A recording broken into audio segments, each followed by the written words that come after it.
notification, we about to go live. Hit this track and do your dance like you Karen Lacey. Run it back and turn Matthew to the house, baby.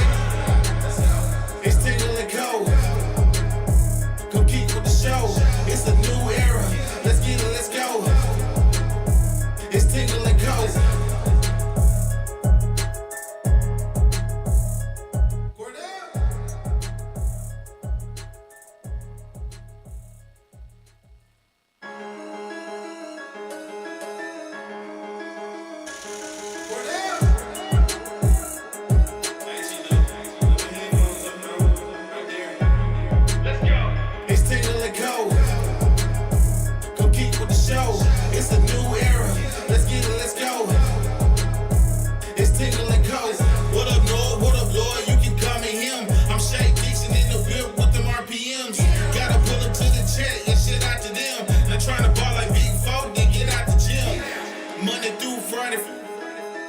When you see that notification, we about to go live. Hit this track and do your dance like you Karen Lacey. Run it back and turn Matthew to the house, baby.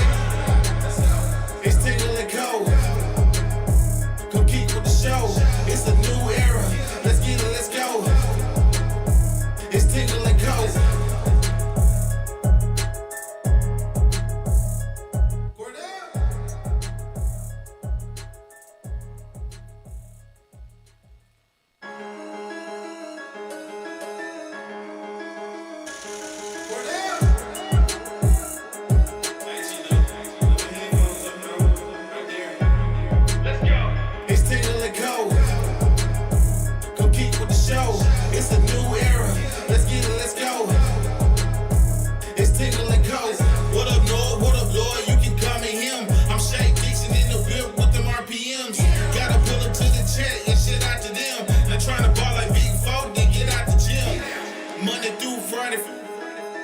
When you see that notification, we about to go live. Hit this track and do your dance like you Karen Lacey. Run it back and turn Matthew to the house, baby.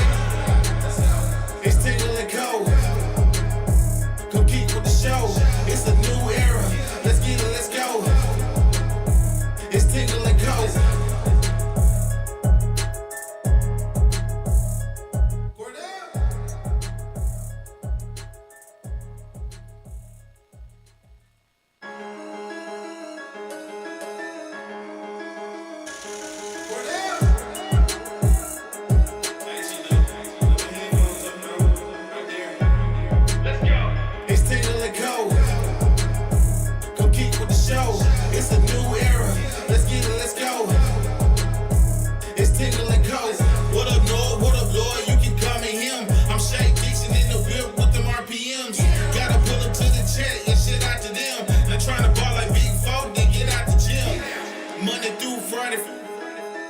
When you see that notification, we about to go live. Hit this track and do your dance like you Karen Lacey. Run it back and turn Matthew to the house, baby.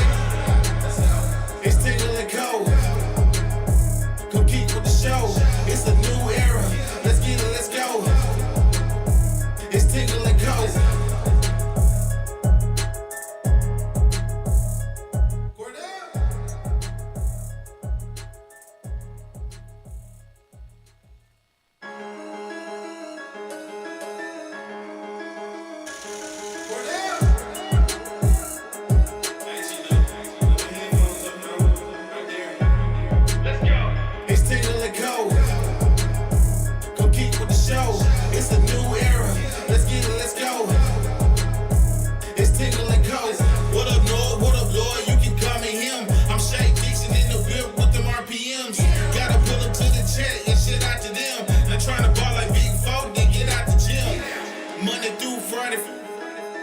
When you see that notification, we about to go live. Hit this track and do your dance like you Karen Lacey. Run it back and turn Matthew to the house, baby.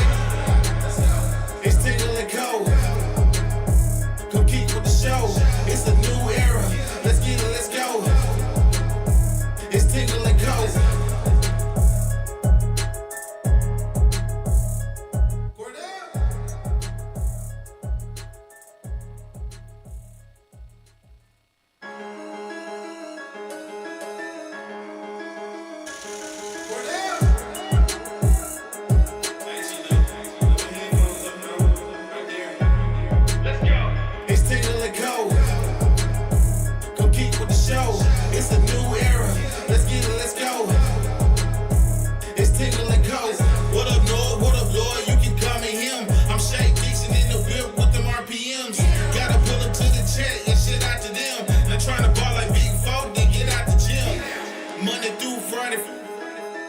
When you see that notification, we about to go live.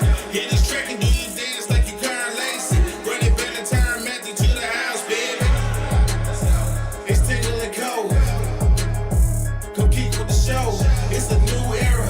Let's get it, let's go. It's Tingle and Co.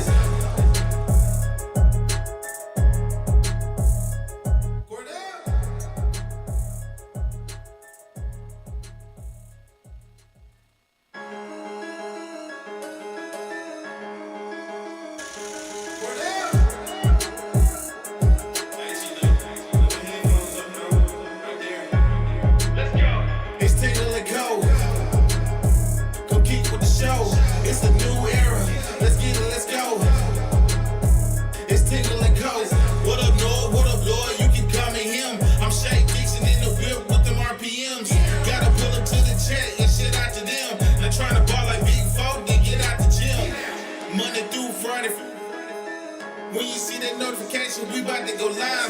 Hit this track and do you dance like you Karen Lacey. Run it back and turn Matthew to the house. All right, good morning and welcome in here on this Tuesday mornings. We're live from Southern Regional Medical Center on this beautiful watch Tuesday party morning. from CC's. We appreciate you guys starting your morning with us every single morning, as we are brought to you by our friends over at FanDuel. FanDuel brings you our show every single day. Make sure you download the app, the FanDuel Sportsbook app, or head over to the FanDuel website so you can join us in our Tingle & Co. pick of the day. If it doesn't get announced on the show, it's in the Discord every single day, so make sure you join that as well so you can keep winning some money via our friends over at the FanDuel Sportsbook and our mysterious picks analyst here at Tingle & Co.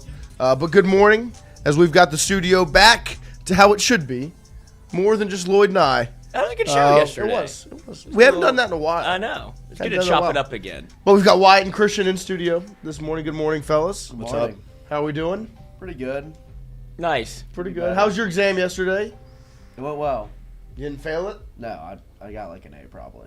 Hopefully. Maybe. Maybe. Not enough. No, definitely not enough. Not enough. At least a B+. What was it? Soviet Union. It's just the Soviet Union. It's on the Soviet Union. What class was it? Mother Russia. It was an overview from Lenin to Khrushchev.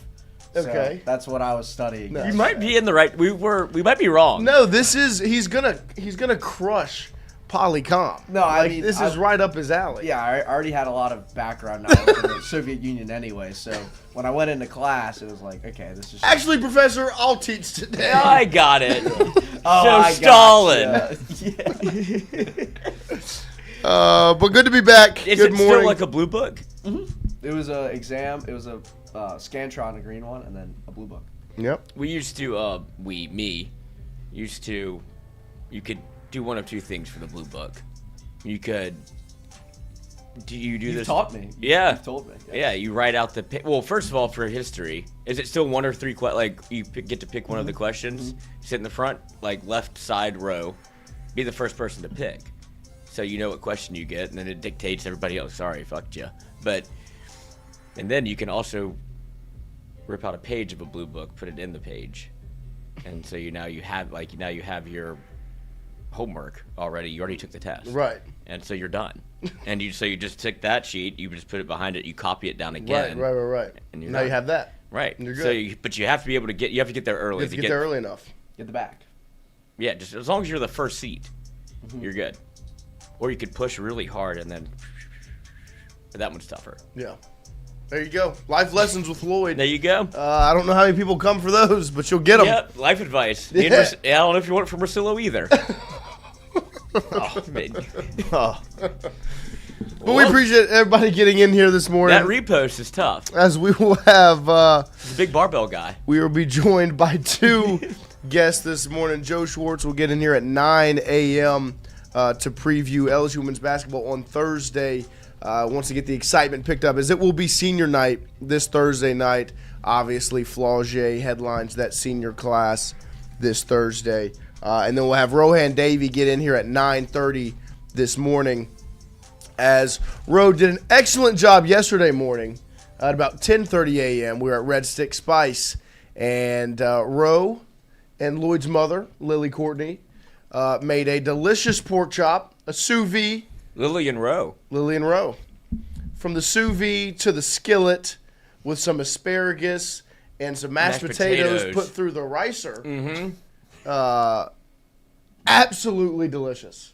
I think this is the first time there was only one to-go box that left. That was the first time that I was telling White in the elevator. He was like, I'm sorry I missed it. I was like, you wouldn't have had anything to eat. Yeah, we crushed. It was outstanding. I was very excited about the pork. I completely forgot about it when I decided to not come in yesterday. It's all right. Fuck. It's all right. We're punishment. We're scheduling. Probably worse than the crime. Yeah, probably. We're scheduling the next two, and they should be kind of back to back. There should be some back to back Mondays in March. Hell yeah. Wait, Mondays? Can we do Tuesdays and Thursdays? No, That's Rose Mondays. off day is Monday. And that's the day the kitchen is open on Monday. Shout out to Red Six Spice. Really shout out to Red Six Spice for letting us get in there and get in the way. Not every single Monday, but these Mondays become pretty often. Yes. Like every other week at this point, we're in there running their kitchen. Obviously, shout out to Lloyd's mother, Miss Lily. Wouldn't be able to do it without her. But Red Six Spice letting us run around and be wild men in there, and getting Lloyd to taste test yesterday like a judge. A little, what was it? Infused old fashioned. Oh, that was nice. Yeah. Yes, it was. It was nice. It came out and they were like, got something for y'all to taste test. So I get all fired up because I'm like, dude, if this becomes the job, I love taste testing I would love stuff. nothing more. I'm not a very good taste tester because Everything's I'm good. like, yeah, this is good, you know. But Then I got excited about fired it. up. Then they walked out and I was like, I don't get it. Yeah, you could. I could You have. could always right? take that leap. But I also would have brought nothing to the table. Because I'd been like, so does that taste like an old fashioned? I would have been like, what? Yeah, for sure. It was. Ro and I had similar opinions. If there's booze in it, it's good. And so we were like, yeah, this is great. We offered the same amount of advice that you Yes. could have given, which is, yes, more please. More, please. And then you're Yeah, gonna I drink this. I'm drinking it now. Yeah, I got I'll drink it again. Start gnawing on those oranges. Yeah. Boof them. But it was a great day at Red Six Spice yesterday. That'll be out for you this week. Ro, Miss Lily making some pork chops, potatoes, asparagus, and there's a dessert as well. A little chocolate cake with some like a pistachio cream on the top. Oh, yeah, just go all out when I'm not there. I mean, what the fuck? We're drinking old fashions and getting chocolate cake? Yeah, straight from Dubai. Last time I was there, y'all fucking made shrimp, and I'm allergic to seafood. What the fuck? This one, pork loin. Rose coming in today? Yeah. Oh, yeah, I'm having it out. And Ro also, I cannot wait for him to get in here, was jarred by the segments of the watch party from Sunday that I showed him. He was just absolutely in awe of Poggi cleaning off that whiteboard. Ugh. Y'all hanging out in the elevator. Tarps off. He enjoyed the national anthem. Thought he did a very good job. Oh, thank you. Put that out on social media as Yeah, well. okay, I just want to be very clear. I can do better. Yeah, that was the first one. I watched it back. I've been practicing. Now, there's very good acoustics in my bathroom, so that helps. But, like, I was in the We'll do it shower from there next yesterday, time. and I was just, like, hammering out the national anthem. I can do so much better. That's what you call it? What? Yeah, all right, man. No, I Oh, say. actually... But yeah, no. Look. Well, we didn't want that. That doesn't need to be the best one for sure. Alec Box Stadium needs to be the best one. We're gonna No, but I need to do a good one in order to get into Alec Box. Yeah, I sure. can do better. Okay. Like there was a piece of phlegm in my throat right at the end. You hit I don't it. know what happened. Like, and then I went up an octave. Yeah. And I shouldn't have done that. I took a risk. You did? No, No, I think you take a shot. that should win some people over that you tried it. I guess I tried it. It just wasn't good. I needed to be better. I think I've got it. It was shocking when you went for it. Yeah, But I appreciated it. Shout out my man Christian over here. He helped me out. The production was phenomenal. was- The shot of Lloyd and Poggi at the end is incredible. Oh, that's awesome. If you missed the watch party on Sunday or Saturday, but especially Sunday, It was unbelievable. It has like 10,000 views. It was absolutely unbelievable. That's awesome. Could you imagine Roe in the elevator with me and Poge? He was upset. Tarps off. He was upset that he wasn't here. That's for what it. Lloyd said. Yeah. He was upset he wasn't a part of the watch party, and I was like, I know baseball. I know all the balls. Yeah, and that he'll be here today. I have a hard time seeing Roe doing any of those punishments. Oh, that's he not going to wouldn't happen. He'll enforce it. He's more upset he didn't get onto the field with us on Saturday. Oh yeah, that is. Oh my God, that would be so fun. Could you imagine running All-time one-on-one routes? Hey, Ro, I need it right here. All right, why are you fucking leading me too far, man? Well, That would be incredible. we were talking about because Noah was dotting it up. And Noah we're- was- and no, he like, was. Oh, y'all throwing football? He's like, sounds like I just didn't get invited to anything. We're like, bro, I didn't know you want to. He's like, y'all throwing the football around. I need to be called. Yeah, Like, bro, all right. you'd have been the first person. Yeah, I've got the football in my car. Right. I would have rode in your passenger seat. Like you could have come to Hooters. Yeah, I'd be one of Oh, that has too. to. Yeah, I would mean, have asked that you for story your- as well. I would have Yeah. asked for your autograph after. yeah, literally. Yeah, I would love. I do want that What? to throw the like Football, one time. I have the football in the Absolutely. car. I know. I just want to see it. It's gonna hit me right in the mouth. Yeah. It's gonna come That's faster okay. than you think. Oh, say can you? But we appreciate everybody getting in here this morning. Wyatt, you did put out a question on Twitter last night that I thought was really good, and I thought I wanted to get all of our thoughts on it as well. I saw a lot of people put their input in the replies. The question was, Tiger Nation, what player has impressed you the most through the first 8 games of the season? A couple of the obvious answers in the chat, in the replies. Dardar, Jake Brown, Aaron Beatty, Cooper Moore, Zach York. Fonz just said yes, which is a great answer. More Cooper Moore, Jake Brown, Seth Dardar. A lot of Cooper Moore, Dardar, Jake Brown. With some Aaron Beatty's in the mix as well. Mason Braun is in there. Triple D says Aaron Beatty, Dardar, York, Guidry, Brown. So Lloyd, I wanted to ask you first. Nice. We made this list. Through the first 8 games this season, obviously game 9 is tonight against McNeese. Mm-hmm. Who has impressed you the most up to this point in the season?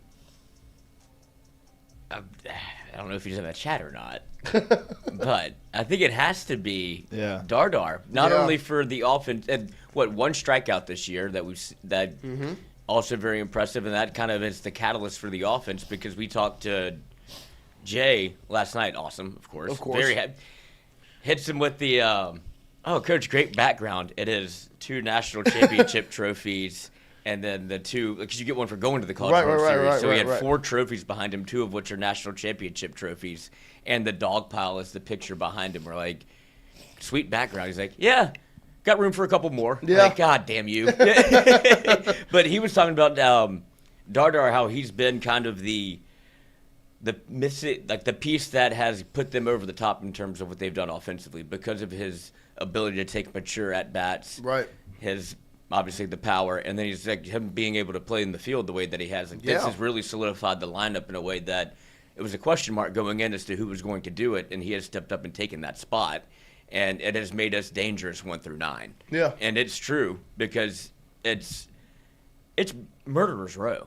Yeah, no, 100%. It is as deep of a lineup as I can remember, where it's just not just the ability to hit, it's the level of at-bat that all 9 guys put together, or really all 12, the guys they mix in, and the fact that all of them can leave. Like, everyone has the power to pop.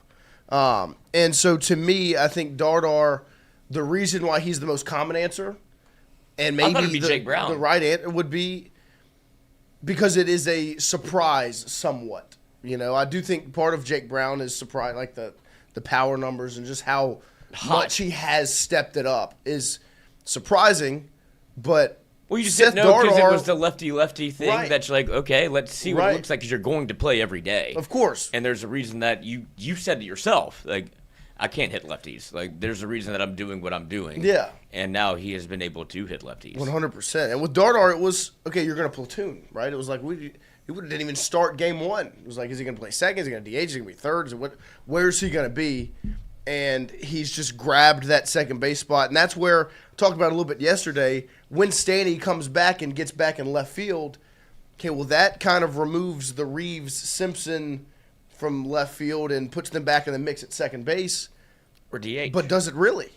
I think Because to me, the way Dardar's played, especially in the field, has been better than anticipated. And that's the reason why he's been so impressive to me, is it's been better than you anticipated. And there's something about having a guy in the lineup and a guy in the field that cares about it at that level in a way that, like, all these guys care about LSU and love LSU, but then you've got a guy like Seth Dardar who grew up here, went to New York and played there, ends up in Kansas to play there, and is deciding between if I'm going to go work as an engineer or play at my dream school, gets the opportunity and is just living it. That emotional aspect just inspires everybody else around. So I think all the answers they put out, right, with York, Brown, Dardar, Braun, even you can't go wrong. You can't go wrong. If you're taking Dardar, I would go with Gavin Guidry would be mine because I think he's come back and he's just solidified a role and been so impressive and important to the fact that you're sitting at 8-0. Because without him, you probably aren't. I mean, that Kent State game, it was 10-3, turns into 10-7. You have to plug him in there to stop what was going on. So I'll go Gavin Guidry. Okay, my player is going to be Cooper Moore. And the Okay. reason why Yeah. I say that is because I think over the last 3 to 4 years, you've kind of seen an underappreciation of the transfer starters that have come in. Like Ianson was a Saturday guy, didn't get nearly as much love as Cade did. Right. You saw Gage Jump, Luke Holman get a lot of love, but that's because they were the guys. But I think it was kind of forgotten in that mix that they were transfer players that Jay had brought in. But I'm going Cooper Moore because, 2 games, 2 LSU starts, 2 of his biggest starts of his career, allows 4 runs, 12 hits, goes 11.2 innings pitched. But I think, like I said, the underappreciation aspect, like we're going to appreciate everybody on this team because we talk about baseball so much, and so will Mic'd Up. But a lot of these other Baton Rouge shows won't talk about Cooper Moore because they don't talk about baseball that much, and they're going to bring up the best hitters on the team and maybe the Friday night guy, but they're not going to talk about the transfer Cooper Moore. So that's why I go Cooper Moore. Yeah. Wyatt? Well, if I could pick anyone, like when I was thinking about this question when I posed it on Twitter yesterday, my original answer was Dardar because the way I contextualize it is the same thing you said. It's impressive because we didn't even know he was going to be an everyday starter. Like, we came into the season loving him because he's our guy, he comes on the show, but like, you're still thinking like, well, maybe he's a platoon, maybe he starts a couple times at second or third, maybe DH, and now he's been arguably your best second, third best hitter in the entire lineup. But if we're going to go off of a different guy that no one said, I would go Cade Arambidi. Yeah. My guy, he's hitting 367, he's already got 3 home runs, but I think the most impressive thing has been the glove behind the plate. He has improved that a lot from last year. That was kind of what you were waiting on with him, was the glove to catch up to the bat. He could always hit. So I kind of expected the offensive breakout from him, but I think he's done a good job managing the rotation as well behind the plate. Yeah. No, I mean, I think all these answers, that's the point. There is No wrong There's answer. no wrong answer No. because really what's been impressive is kind of to all these points is all these guys have a different role and have had to do something to prove why they could be this answer, right? They have to Guidry, right, had to work back from injury, had to solidify his role. Dardar had to answer the call of can you be a defensive guy? Can you be an everyday guy in the field and not just a bat? Cooper Moore is a Kansas transfer. It's a lower level. It's Big 12 baseball. It's not SEC baseball. Can you transfer to LSU and still be effective and impressive? Same with Jake Brown, Cade Arambidi. Can you hit lefties? Can you get it better behind the dish? They've all bought in and put in the work to step it up to help build this team into what it is, which is just through 8 games the deepest and most impressive team I've watched in college baseball up to this point. Obviously, there is a lot still in front of them, and these answers can change through over time, right? I saw someone in the chat, Chef, said, I reserved my answer until after the first 7 SEC games. There's no problem. I have no problem with that. I understand that mindset, right? Because when you talk about transfer guys or some of these young guys, you're waiting to see what they look like against the SEC competition, and I completely understand it. But through 8 games, you've seen them against a Kent State team that took 2 out of 3, should have swept an SEC foe in Tennessee, and then 3 Power 4 teams this past weekend and have dominated them all. And so it's beyond impressive what they've been able to do, and I'm extremely excited to continue to watch the build. Because I think a game like tonight serves a very key role. The lineup will look a little different. Everyone will get an opportunity, or should, right? That's in the script. Everyone should get an opportunity to get out there. Who they pitch, right, I think is going to be very intriguing in the conversation of, okay, you've started your 3 guys. You really, from a pitching standpoint last weekend, couldn't have had it go any better than it did, right? Going from Evans to Williams to Guidry, and then I think like Lockenmeyer closed it out. And then in game 2, going from Moore to Plog to Sheeran to Davey closing it out, right? And then in game 3, you go from Schmidt to Rizzi and you run rule UCF, right? And so you used kind of like most of your, like those key arms, the guys that you expect in the weekend, but there still is opportunities for all these other guys. I mean, you didn't see Marcos Paz, you didn't see Reagan Ricken, you didn't see Zach Cowan, you didn't go down the list of these guys. You didn't get an opportunity to see Jaden Newt. Who's going to get the opportunity tonight? Dwayne. Who's going to get the opportunity tonight against McNeese and Alec Box? I think it's going to be very, very interesting because you want to continue to see that the bullpen is the strength, and you saw that this past weekend, and they didn't even use all of them. And tonight's going to be a cool opportunity to see who goes out there. What time? 6:30 p.m. this evening. Might swing through. Do what? Might swing through. I might stop by. Get some tendies. The fingies. But it'll be interesting. I'm going to be intrigued because who do you think they throw? That's what I'm saying. You've seen Cowan start one of the midweeks. Well, he started against Kent State. Yeah, I believe so. Against Nichols, he started against Nichols. It was Newt against Kent State. So it could be Cowan, could be Newt. Ricken to me is an extremely interesting one because Jay, first off, the stuff against Nichols was nails. I mean, he looked excellent, and he's massive. But then Jay in the post game goes, "Oh, I've got so many plans for him," which is just like what an answer. 50 Shades of Grey. The plans I have for that young man. Oh, now I'm nervous. Messina says it'll be Newt. Ivo says Cowan or Newt. No, I think those 2 guys are the first picks for who's going to be your 4th starter, right? Cowan or Newt would be because those are your 2 experienced guys. They stepped up in those roles last season. But I do think there's going to be some key opportunities for guys like Marcos Paz, Reagan Ricken, those 2 guys, those 2 freshmen, to me, extremely impressive. Santiago Garcia did not pitch this weekend. I'm sure he pissed. He didn't pitch. Maybe get to see him tonight as well. So it'll be fun to see as they take on McNeese at 6:30 p.m. this evening in Alec Box Stadium. Excited to see if they can continue this. The record for what LSU's been able to, how the best start in LSU history? I think it was 19-0. And Skipper? Shocking. You're right. You just really? Gun to my head. Yeah. Feel good about that. But Jay has rattled off 8? No, they 8-0? 8-0, yeah. And they were on an 11-game win streak, so he's at 19-0. Yes. So going back to last year. So. Or 18. 18? Trying to think.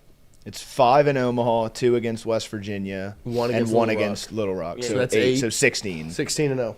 So 16-0. 16-game win streak right now for the hunting. Tigers. Oh yeah, no, and that's the interesting part is they don't act like they don't have the mindset of a defending national champion that's kind of got this no, we're the best in the country. This is who we are. It's just so the word professional cannot stop being said around this team because everything they do is professional. Like the way they conduct themselves in the media and all, every answer is good and it seems genuine, even if it's not. It is. But I'm saying even if that's how good the answers are, and the at bats they put together, the way the pitching staff, the way everything is manipulated and controlled is professional. It does. It feels like you're watching, and if you're on the other side of it, it has to be intimidating. Also, Of course. Like, there's no and. The way that the Notre Dame coach answered that question was like, this is inevitable. I don't know really what there was no answers. Like, I have no idea what to do because by being patient, they're being on the attack somehow. And he's like, I don't know how we should pitch to them because they're always sitting there waiting and just can surprise or hunt or get you at any point in time because there's no at bats off. Right. No. And so from an offensive standpoint, that's Jay's calling card. It is just. It's not if, it's when. And even if, look, we'll go into this and we'll have these conversations. It's obviously very easy to be high on LSU right now. At some point, they will drop a game, and it could be tonight. But right. I don't think that will change my opinion on how I see this LSU baseball team going. Because I did ask Jay, I took a shot. I was like, is this the deepest team you feel like you've ever had? And he's like, I hate comparing teams of what, 23, 24, but... And he goes on to be like, but I have a roster that has been put together that I do feel like I have not 9, but 12 guys, 14 guys that I can throw out there. When I look at the mound, it's 8 or 10 guys that I can use and almost like orchestrate how a game goes. And yeah, that's kind of how you've built it. But it was interesting to see his kind of perspective on that because that's what I think he's done. I just don't know if he wants to say it out loud that much. Yeah. No, I mean, I think I can't think of a deeper team. You can look at the teams he's had, right? 2023, that was star power. Like, that team instilled fear in opposing teams because of Paul Skeens, Dylan Cruz, Tommy White, Trey Morgan, Gavin Dugas. I mean, just go down the list. Gilbert Beluso. All this Malazzo. The talent that was oozing on that roster. And then you look at the 25 team, right? It was the starting pitching. There was not a team in a better position to win 2 out of 3 ever than LSU with Anderson and Ianson. The defense behind them, nails. Offense maybe at times left some things to be desired, but did what they needed to do because the defense didn't make mistakes and the pitching was excellent. This team, however, is as deep of a roster as you could construct, where there are 13, 14 bats every single game that can make an impact. There are 8, 9 arms every game that can make an impact. And what that does, and I said it yesterday, is it puts the pressure on who? It puts the pressure on Jay Johnson. It doesn't put the pressure on anybody other than Jay.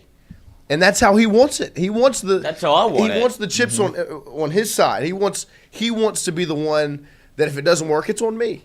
And as an LSU fan, you should sleep so soundly at night knowing that every single time this team goes out to play, the pressure's on one man, and he's got 2 rings on his hand in the last 3 years. Yeah. And he does an interview with Mic'd Up where he's got 4 trophies just sitting behind him that he can just put his arms around and hug me with a dog pile picture behind him. And before this show every morning, you get to watch the last 3 outs of last year's College World Series, led by that man.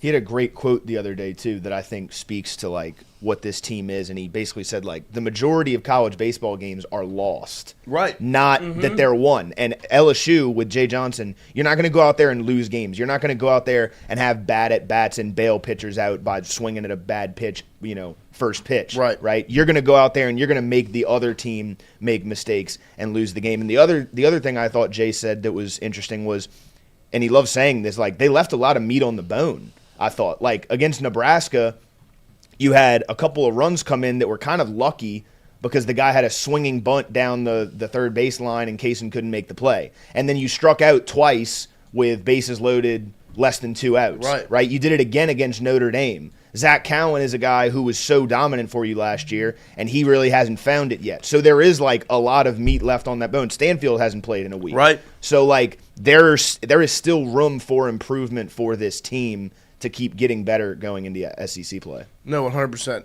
That they are not, and that's how you want it. You don't want them to be the best version of them. That's unbelievable. Yeah, nice little flexion you've got there. You don't That's want them to awesome. be the. Such a flex. It is. Between him and Jared's room. Oh my gosh! Yeah. Don't even get me started on Jay Mitch's background. And like Wyatt said with this season, there's meat left on the bone. Jared's background could look cooler. He could make it better. Didn't run out of stuff. Ran out of room. Yeah, well, yeah, ran out of room, and I don't want to flex that hard. You don't want to see the mop. But no, you don't want LSU's. You don't want the best version of this LSU baseball team to be February 24th at 6:30 p.m. versus McNeese. But if it is, I'm cool with this one right now. No. I think this team is it's very good. But like Wyatt said, there are still many things that can be improved. Like you still have so many arms. Like that's my thing I can't get over about this weekend. You did not even go a third into the bullpen. No. Like you literally only use like your top 4 guys. Yeah. And you didn't pitch really anybody all that much out of the pen. And even like Guidry came in a big spot. I think he only pitched 2 outs or 3 outs, and then you put up the 9 spot in the 8th against Nebraska, and then you didn't use him again. Which last year, if you would have used one of your big guns out the pen, which was really just Cowan or Case and Evans, and then not had to use him for the rest of that game, you kind of would have been screwed by wasting them early. That's not a problem with this team because you've got so many pieces in that bullpen. Yeah. Which is incredible. And you still, there's still so many guys that you haven't used yet. No, it's never felt this. Like I said, it's never felt this deep. Yeah. Where it's like because you said, it's right inside me. What?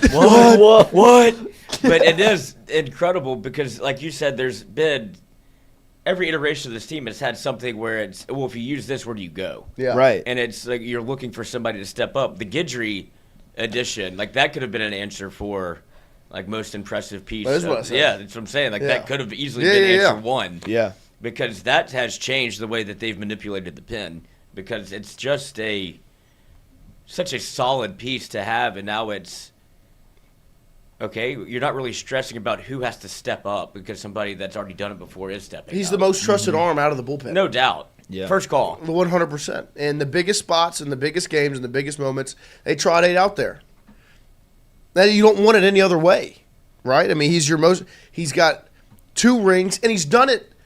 And this was the part about Gavin Guidry last season that impressed me the most, because he comes out of he was at Barb in high school, Gavin which Guidry, is just this lauded high school from a baseball standpoint in Louisiana. It's basically LSU baseball of high school baseball, and he's one of the top players in the state. He's coming here. He's going to play shortstop, and he can pitch at LSU. This whole thing, and all the success up front.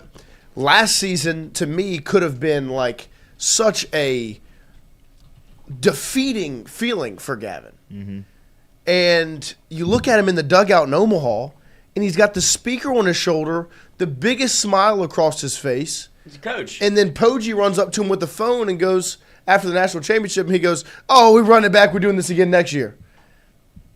And then you look at him, and he's the most trusted guy coming out of that pen. And we haven't even talked about the starters. I do want to play some of the sounds from this weekend. Jay Johnson talked about Case and Evans. The Notre Dame coach talked about Cooper Moore. And then the UCF coach talked about William Schmidt. To listen to these answers on LSU's 3 weekend starters, who up to this point there's been a lot of conversation about all 3 of them. And I think you've seen growth. I think Cooper Moore was nails in his first start, nails in his second start. Case and Evans, rough first start, some improvements in the second one. Still, there was some shakiness. Schmidt, from first start to second start, huge step in the right direction. From his game against Milwaukee to this past Sunday against UCF and what you saw from Schmidt. We'll start with, which one do you want to do? You want Case and Evans? Sure. We'll start with Jay Johnson talking about Case and Evans, because I also think it's good for us to look at Kaysen from Jay's point of view, because we can obviously we can be spoiled. Think about the Friday night guys, Skeens to Jump and Holman. It ended up being Gage Jump to last season with Cade. Been pretty spoiled with Friday night guys. I mean, two of those last three have two of the three greatest pitching seasons in LSU history in Cade and Paul.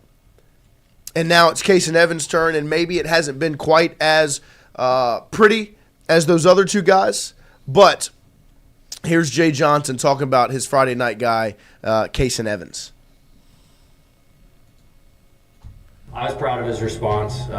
His task is close the first inning. He's one of the best closers in the country. Get better as you go, and then close your outing. I thought he closed the first inning. I thought he closed his outing terrifically today. So we'll work through that. I think there was a couple good teaching moments in there, but I thought he was pretty good today. If that's what he does every week, we will win every time he pitches because of these guys.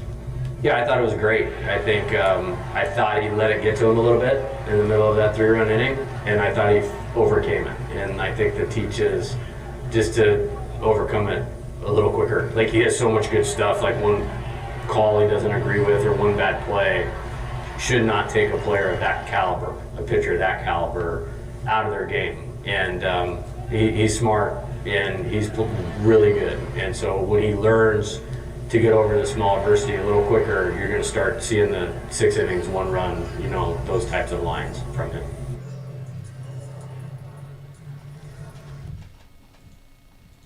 Listening to Jay talk about those things is so impressive. Talking about the small adversity. He was like, that's the issue. It's not the stuff. It's not the arm. It's nothing with his ability. It's, okay, can you battle through the small adversity that hits? Right? And obviously he did a better job in start 2 than start 1 in battling through that. And obviously hoping to see that continue to improve. And the subliminal messaging of, like, I'm sure Kaysen will see that. Of course. Like, your stuff is too good for you to worry about the small stuff. Yeah. Like, If the umpire gets the call wrong, screw it. Yeah, like, go get him again. And that's what has been – because that's what you're waiting for, right? Because somebody in the chat, or where was it? Weshin, I believe, was, well, they've given up more runs this year than they have at this point last year. It's like, well, you had 2 elite starters last year. You had Cade Anderson and Anthony Irons. Right. You're still kind of – Cooper Moore has been an excellent addition and somebody that looks like the most, I guess, weekend ready so far. But now you've seen William Schmidt come in his second start look more polished, and now Kaysen Evans also looked more polished in his second start. But you'll be hard-pressed to find another Cade Anderson and Anthony Irons. Like, that's why I didn't give up a lot of runs, because they didn't give up a lot of runs. And your defense was elite. And the strength of this team is different. It is not the strength of this team is not starting pitching like it was last year. And it's not a weakness. I'm not saying it's a weakness. I'm not saying the starters are bad. It's not the case. It'll definitely win you some games. But it's not the end-all, be-all. If Cade or Anthony last season had an off game, it wasn't a good day for LSU. Oh, you just didn't expect it. But it would have been hard to overcome if they were off. You won a couple games with them on the mound, 1-0. Right. Mm-hmm. And this team is different. Because I don't know all the numbers on that, but LSU's offense is putting up football numbers every game. Like they're scoring 10+ runs every time they get out there. But I just thought it was interesting to listen to that from Jay's point of view, because Kaysen has the stuff. It's, can you battle through those things? And he gives the acknowledgement to the skill guys and the bats when he says, if that's what he goes out and does every time he pitches, he's going to have a lot of success because of these guys. Because if you only with this offense you give up 3 runs, that's okay. Because this offense is going to score. Well, that's it's not the problem. Well, that's the what'd you give up to Kent State, 7? 7. And you had people on the Tennessee Twitter. It was like, give up 7 to Kent State. Yeah, like, you lost. You got 2 of 3 taken from you at home. What are you talking about? Right. Like, Insane. Foot meat mouth. And the one that you won, what is it? They walked it off. Mm-hmm. Yeah. So they almost got swept. They had a weekend series where they're starting their top 3 guys. We played them on a Monday. Yeah. We started, no disrespect, but like not one of our top 3 It wasn't Kaysen weekend Evans. guys. Yeah, like what are we talking about here? Yeah, it's You not just even a lost- conversation. They were responsible for 50% of the SEC's losses this past weekend. Good fucking job, you dumbasses. Well, and that has to be a real Oh, a bit of little wake-up a call. little wake up call to be. Oh, yeah. Ole Miss in football. Oh, yeah. 100%. Oh. Learn quickly. Yes. Dang it. Vitello's over there taking grounders with his full uni. I'm happy for them. They don't have to pretend to care about baseball. Yeah, they Yeah. can go back to You're not being- baseball fans. It's Yeah. okay. You had your little fun. You can go back to being football fans. Go back to enjoying your other sports. Yep. Basketball or something. Yeah. Here's the Notre Dame coach talking about Cooper Moore, who I think without a doubt, if you're going to talk about out of the 3 starters, has been the most impressive up to this point. I mean, he's got a 5-pitch mix that is just absolutely nails. You've heard Jason Armstrong, our guy over from Inside LSU Baseball, talk ad nauseum about Cooper Moore and how excellent he's been. And you can tell he's your experienced starter. He's the guy that's done this before, has gone out there and been a starter different than Schmidt and Evans has. So here's the Notre Dame coach talking about him after their matchup last Saturday. Shout out to John Eads for the club. Well, he's just unpredictable, right? Like he's extremely unpredictable. That changeup is good, and the cutter, which I thought he threw a little bit more today. He had the ability to throw that as well, and for a strike and to run it off. So just when a guy's that unpredictable, and the fastball ends up becoming the 3rd or 4th pitch at times, they're going to be really, really tough. And so we were just able to see him again, and he got to the back end of his pitch count, and we were able to put some swings, and Chase Lee got a ball up and was able to put a swing on him. But I did think we competed. I got to see the box, but strikeout lookings have got to get fixed in our program right now. With especially with men on base, we're taking too many strikes with men on base, and that's just again I think that's some players being young, not understanding the moment, and not understanding when you play a team like that you get a half a pitch in AB that you got to be ready to go with, and so. So yeah, he did a great job. He's a bona fide number 2 starter for sure.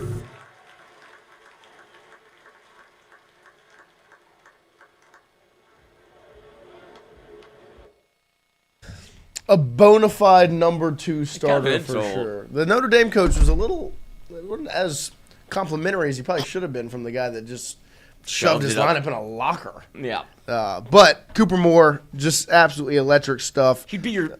Well, I guess they have an ace. They do. So he'd be maybe their bona fide number 2. I Two, don't know. yeah, I But don't know. for LSU, if that's the LSU's number 2, they're I'll a pretty ride good with it. spot. Cooper Moore's been absolutely nails up to this point in the season. I see some conversation in the chat about those Notre Dame helmets. Awful. Ugly. Terrible. Absolutely Non-baseball. terrible. No, Doesn't work not in at all. They're ugly in football too. I don't Yeah. give a shit. Iconic but ugly. But ugly. I will agree. And then the last one. Who else is iconic but ugly? Alabama's, Michigan. Well, y'all say Well, we had Michigan's. one I that we like said on the Michigan. stream the other day. Yeah, we did. Yeah. What was it? Rochelle Ryan. Yeah, Sarah J. There you go. We do have one you more go. starter to get to. The UCF coach talked about William Schmidt before we get to y'all's conversation. I don't know if we'll let's get not back to get that. that. Not going to circle back Get to back that. to baseball. What? What? Let's Back get to out of the baseball. mud. William Schmidt, a lot of expectations going into the season. And obviously it maybe wasn't as nails in the first start, but he was dominant this past Sunday. Answered the call well. Gave up 0 runs. 7 strikeouts in that performance? And no walks? No walks. Just That had was the the- command was was pristine from a Wild Bill. Here is the UCF coach talking about LSU's Sunday guy, William Schmidt. Yeah, obviously Schmidt's, the stuff's electric, and then the command of multiple secondary pitches, and he was landing them, kept you off balance, and then when it's dominating stuff like that and he's landing multiple pitches, you got to find a way to either sit on one of them, you can't get caught in between, and I think we were in between all night except for a couple of guys. Yeah, obviously Schmidt's, the stuff's electric, and then the command of multiple secondary pitches, and he was landing them, kept you off balance, and then when it's dominating stuff like that and he's landing multiple pitches, you got to find a way to either sit on one of them, you can't get caught in between, and I think we were in between all night except for a couple of guys. The stuff's electric. It absolutely is. There's a reason why William Schmidt was as Touted. touted as he was coming out of high school at a Catholic high here in Baton Rouge. And it's because the stuff's electric. And it just came down to, can he control it? Can he have the command of the electric stuff? And on Sunday, you saw it. And there will be outings that he doesn't, right? There will be outings where the fastball's going high and in, and maybe he's not landing the curveball, and he hangs a couple, or the fastball's just right down the middle, and he throws hard, and they get hit hard, right? That's the thing with Schmidt. When they hit his fastball, it rides. Do you think he'll be the most talked about player this year? He already was in the offseason. Mm-hmm. So, and we did it too, right? When we talked about LSU being that level of team, right? The level of team that can go back to back. William Schmidt needed to step up and answer the call. I'm surprised with how good Cooper Moore is up to this point. Mm-hmm. I think that changes that conversation a little bit. But I still think Schmidt and his success and his ability plays such a huge, huge role in what LSU's able to do. And he's going to be the most talked about because the highs and lows are going to be up and down, right? It's going to be, when he's on, it is jaw-dropping, right? Like when he's on, it's like must-see TV. You can't not watch it. Mm-hmm. When the command's off, it can get a little hectic, right? We saw it a lot last season. Okay, saw it at times in that first weekend against Milwaukee. But then he was on this past Sunday, and it was pretty impressive. Yeah, if he's able to extend. But that's the thing about having the bullpen that you do. You can go get him in the third if you need to.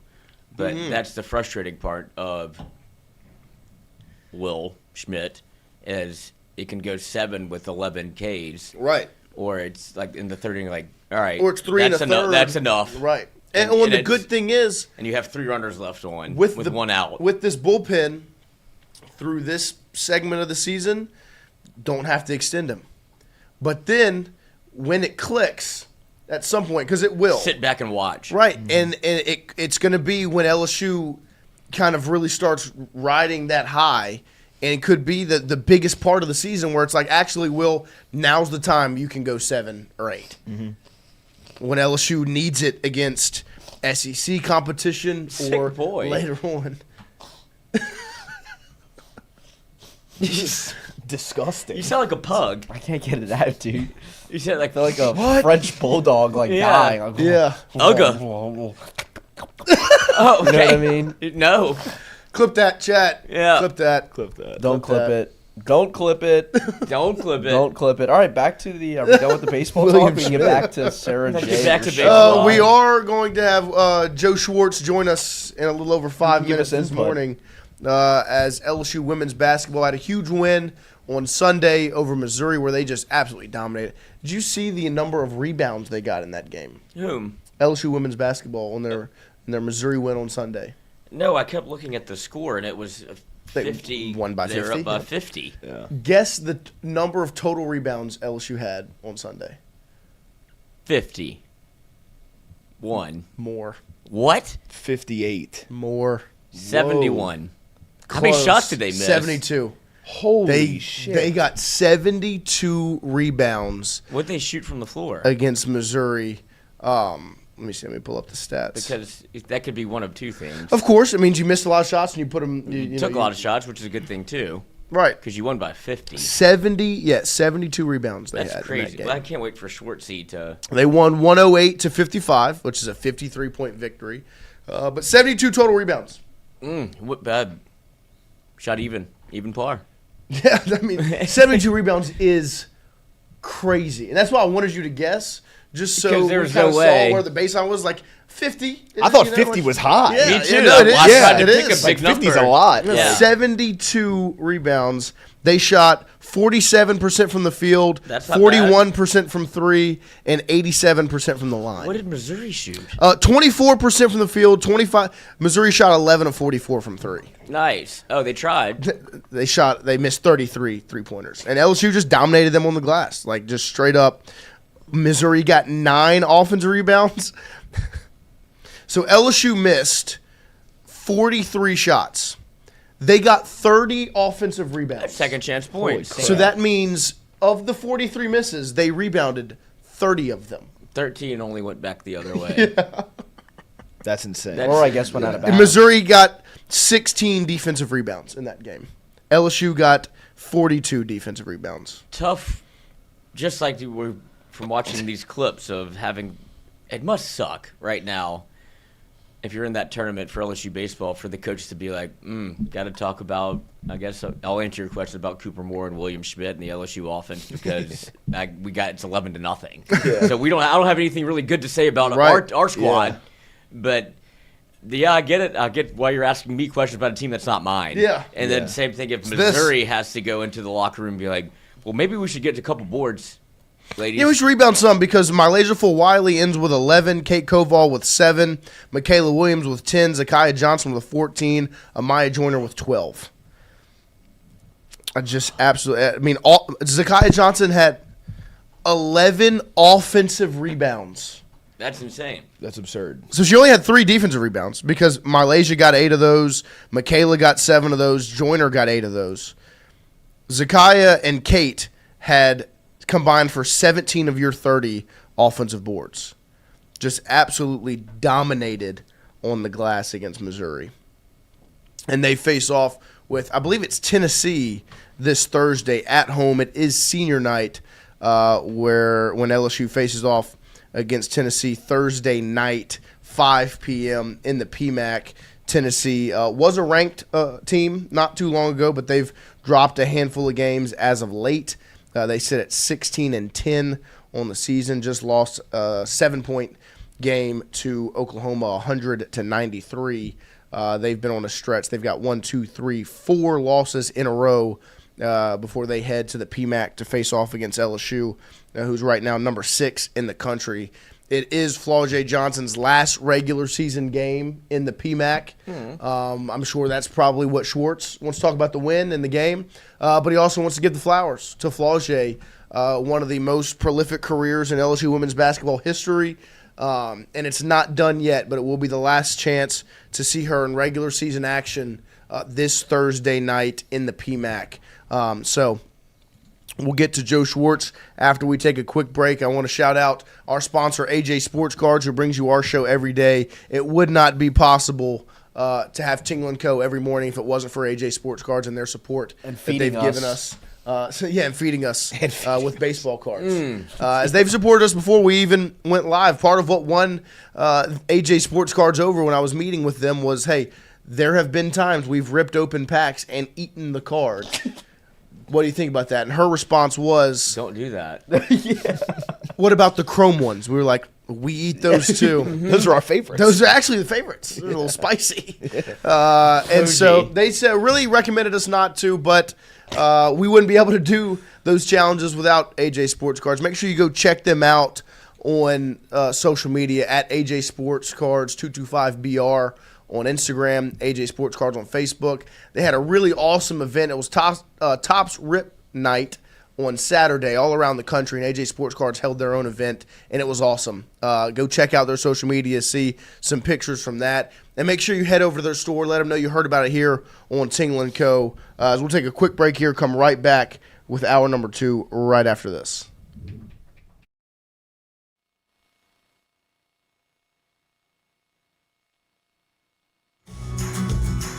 Wardos was created in honor of Alan Ward Granning III, fondly known by family and friends as Wardo.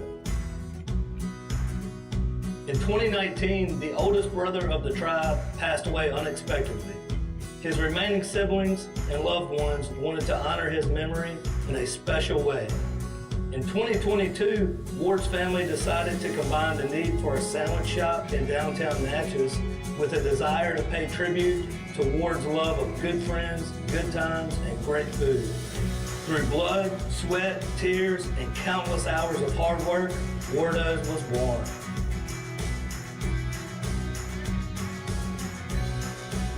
So go visit Wardo's today at 309 North Broadway Street in Natchez, where the po' boys are so good, you'll swear you're in Cajun country. Hey, Miss Lou, come visit us, Tom and Wright Granning at Go Martin on the Go Deli. Go Mart has clean restrooms, community coffee, an awesome beer cave, and a great selection of anything you may need.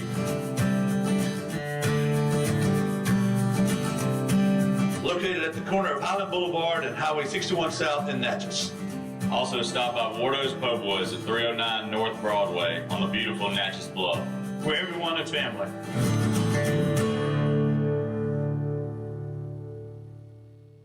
When it comes to your home, the roof over your head matters. At CAS Roofing, we don't just install shingles, we build peace of mind. With years of experience and a commitment to craftsmanship, our team shows up on time, gets the job done right, and treats every project like it's our own home.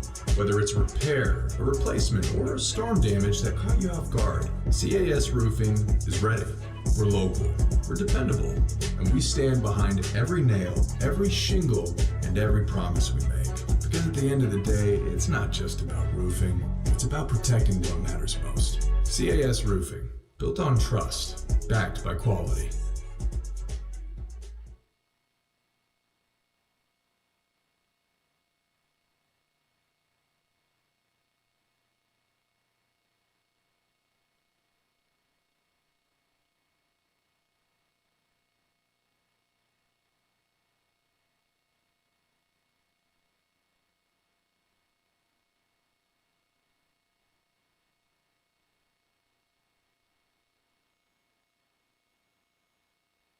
When it comes to your home, the roof over your head matters. At CAS Roofing, we don't just install shingles, we build peace of mind. With years of experience and a commitment to craftsmanship, our team shows up on time, gets the job done right, and treats every project like it's our own home. Whether it's repair, a replacement, or storm damage that caught you off guard, CAS Roofing is ready. We're local, we're dependable, and we stand behind every nail, every shingle, and every promise we make. Because at the end of the day, it's not just about roofing, it's about protecting what matters most. CAS Roofing, built on trust, backed by quality.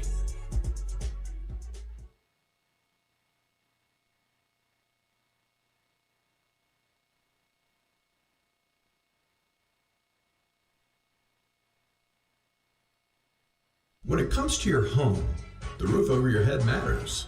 At CAS Roofing, we don't just install shingles, we build peace of mind. With years of experience and a commitment to craftsmanship, our team shows up on time, gets the job done right, and treats every project like it's our own home. Whether it's repair, a replacement, or storm damage that caught you off guard, CAS Roofing is ready. We're local, we're dependable, and we stand behind every nail, every shingle, and every promise we make. Because at the end of the day, it's not just about roofing, it's about protecting what matters most. CAS Roofing, built on trust, backed by quality.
All right, welcome back here as we kick off hour number 2 on this Tuesday morning.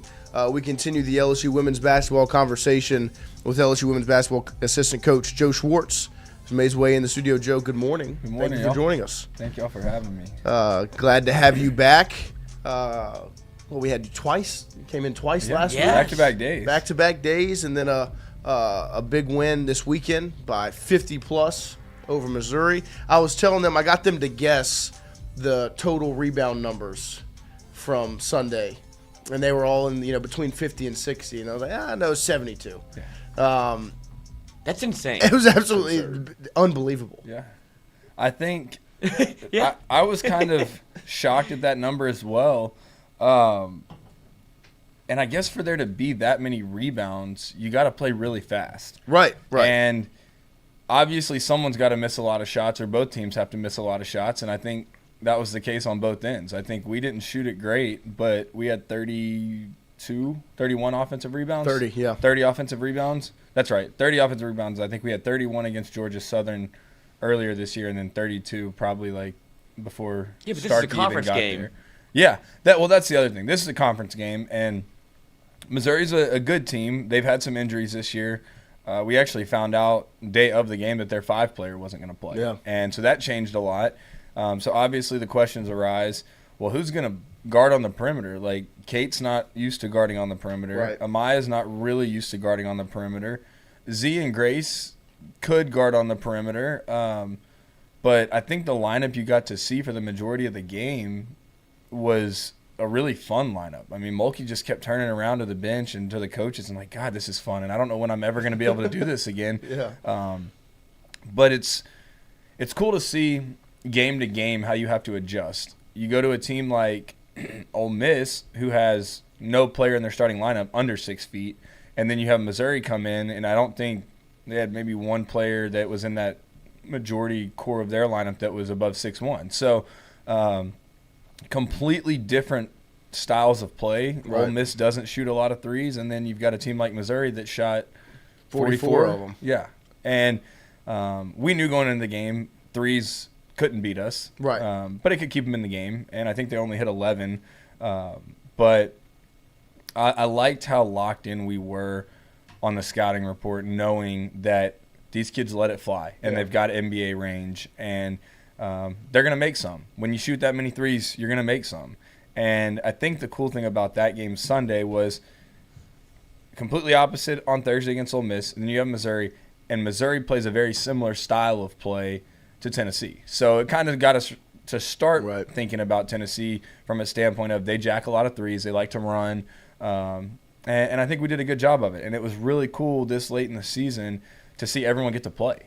I think you had a bunch of kids get to play significant minutes, and that's a confidence builder getting ready for March.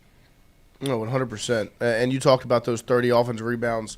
Y'all missed 43 shots and rebounded 30 of those, which is beyond impressive. And 11 of those offensive rebounds were from Zakiya Johnson, who had an excellent game the other night. Talk about her performance and just kind of the growth you've seen throughout her freshman season.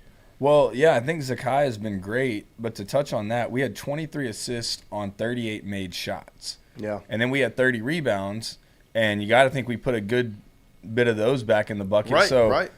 That's how you win by 50. Yeah, I mean, I think the testament is to our guards and really everyone for sharing the ball. Yeah.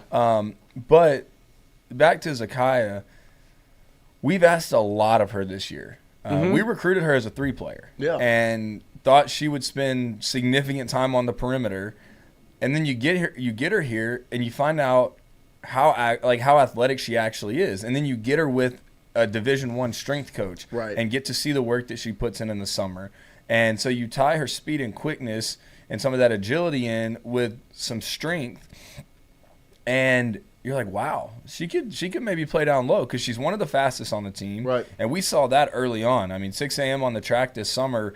They're running 200s and 400s, and it looks like Sha'Carri Richardson's out there. Oh. I mean, Z is lightning fast. Every time we run in sprints in practice, she's up at the front with the guards.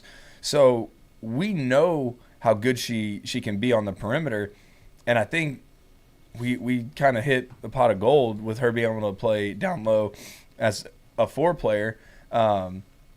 But you don't want to take away what she's able to do on the perimeter. She's a good shooter. She hadn't had a ton of opportunities to just sit out there and spray the 3-ball, but she's hit a couple in games this year.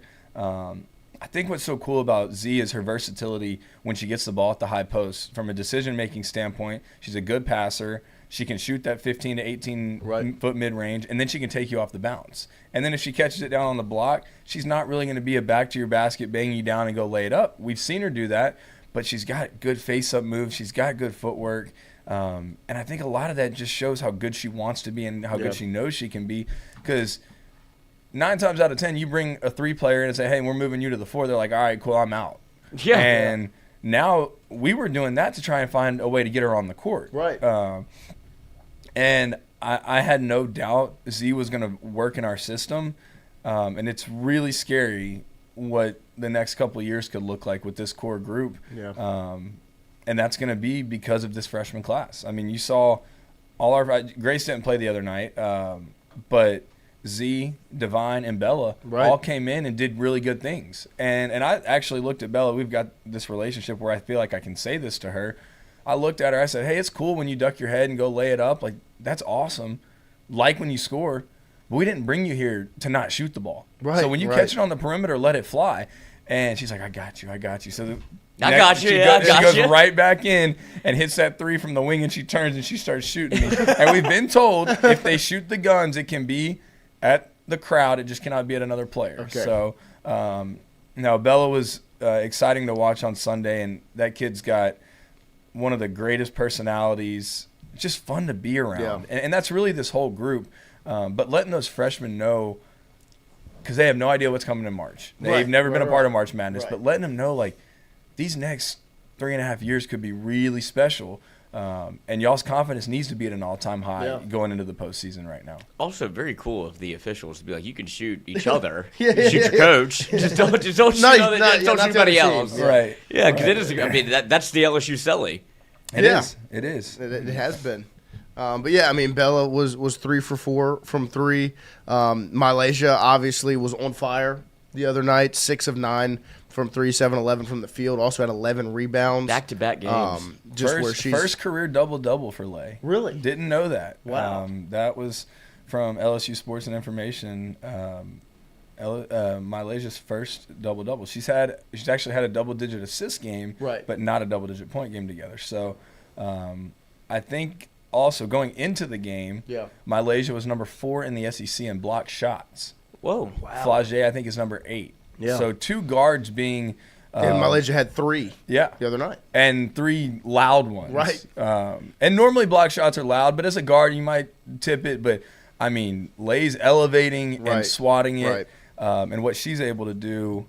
But that's another one, confidence. Yeah. I think going into the Ole Miss game, we needed her to be the Lay that she is. And it was funny. I guess when you're in the business for so long, like Coach Starkey and Coach Mulkey have been in. I mean, they've been doing it for years, 40-plus for both of them. We get off the bus and we walk in the locker room, and I really wish, and it'll never happen, but I wish they would let us have cameras in the coach's locker room before the game. Some of the conversations that are had, and that's why I love Coach Mulkey. That's why I love Starkey. The storytelling, it's special, and it's sometimes very random. But I guess that's how she stays so loose before games. Right. But Mulkey was in there eating some popcorn. Starkey was drinking his Diet Pepsi or Diet Coke, and they kind of looked at each other, and Bob said, I'm feeling a Duke type of Malaysia game tonight. And Mulkey's like, I was just thinking that on the bus. I was like, I think Lay's going to play well tonight. And sure enough, we get back in there after the game, and they high-five each other, and like, we were right. And so it's a pretty good bulky. I mean, these guys on our staff, they're fun. And that's the one thing that the outside world doesn't get to see, but I think that's on purpose. I don't think people. It's not for that. Right. It's not. And that's honestly one of my favorite things about it. Being the youngest. Well, I guess we have Emily Ward now, who's a former player, but being one of the youngest on the staff, getting to learn from these guys who have done it for so long. Right. It's a grind. It is. And Bob will tell you, and I was talking to Joe Carvalito about this, former director of operations, assistant coach way back in the Simone days. I said, Joe, Bob told me that he makes a concerted effort at some games, he's like, I'm just going to be positive all night. And Joe's like, yeah. And then you look at the second possession of the game, he's screaming his ass off. Right. He's been doing that for 40 years, brother.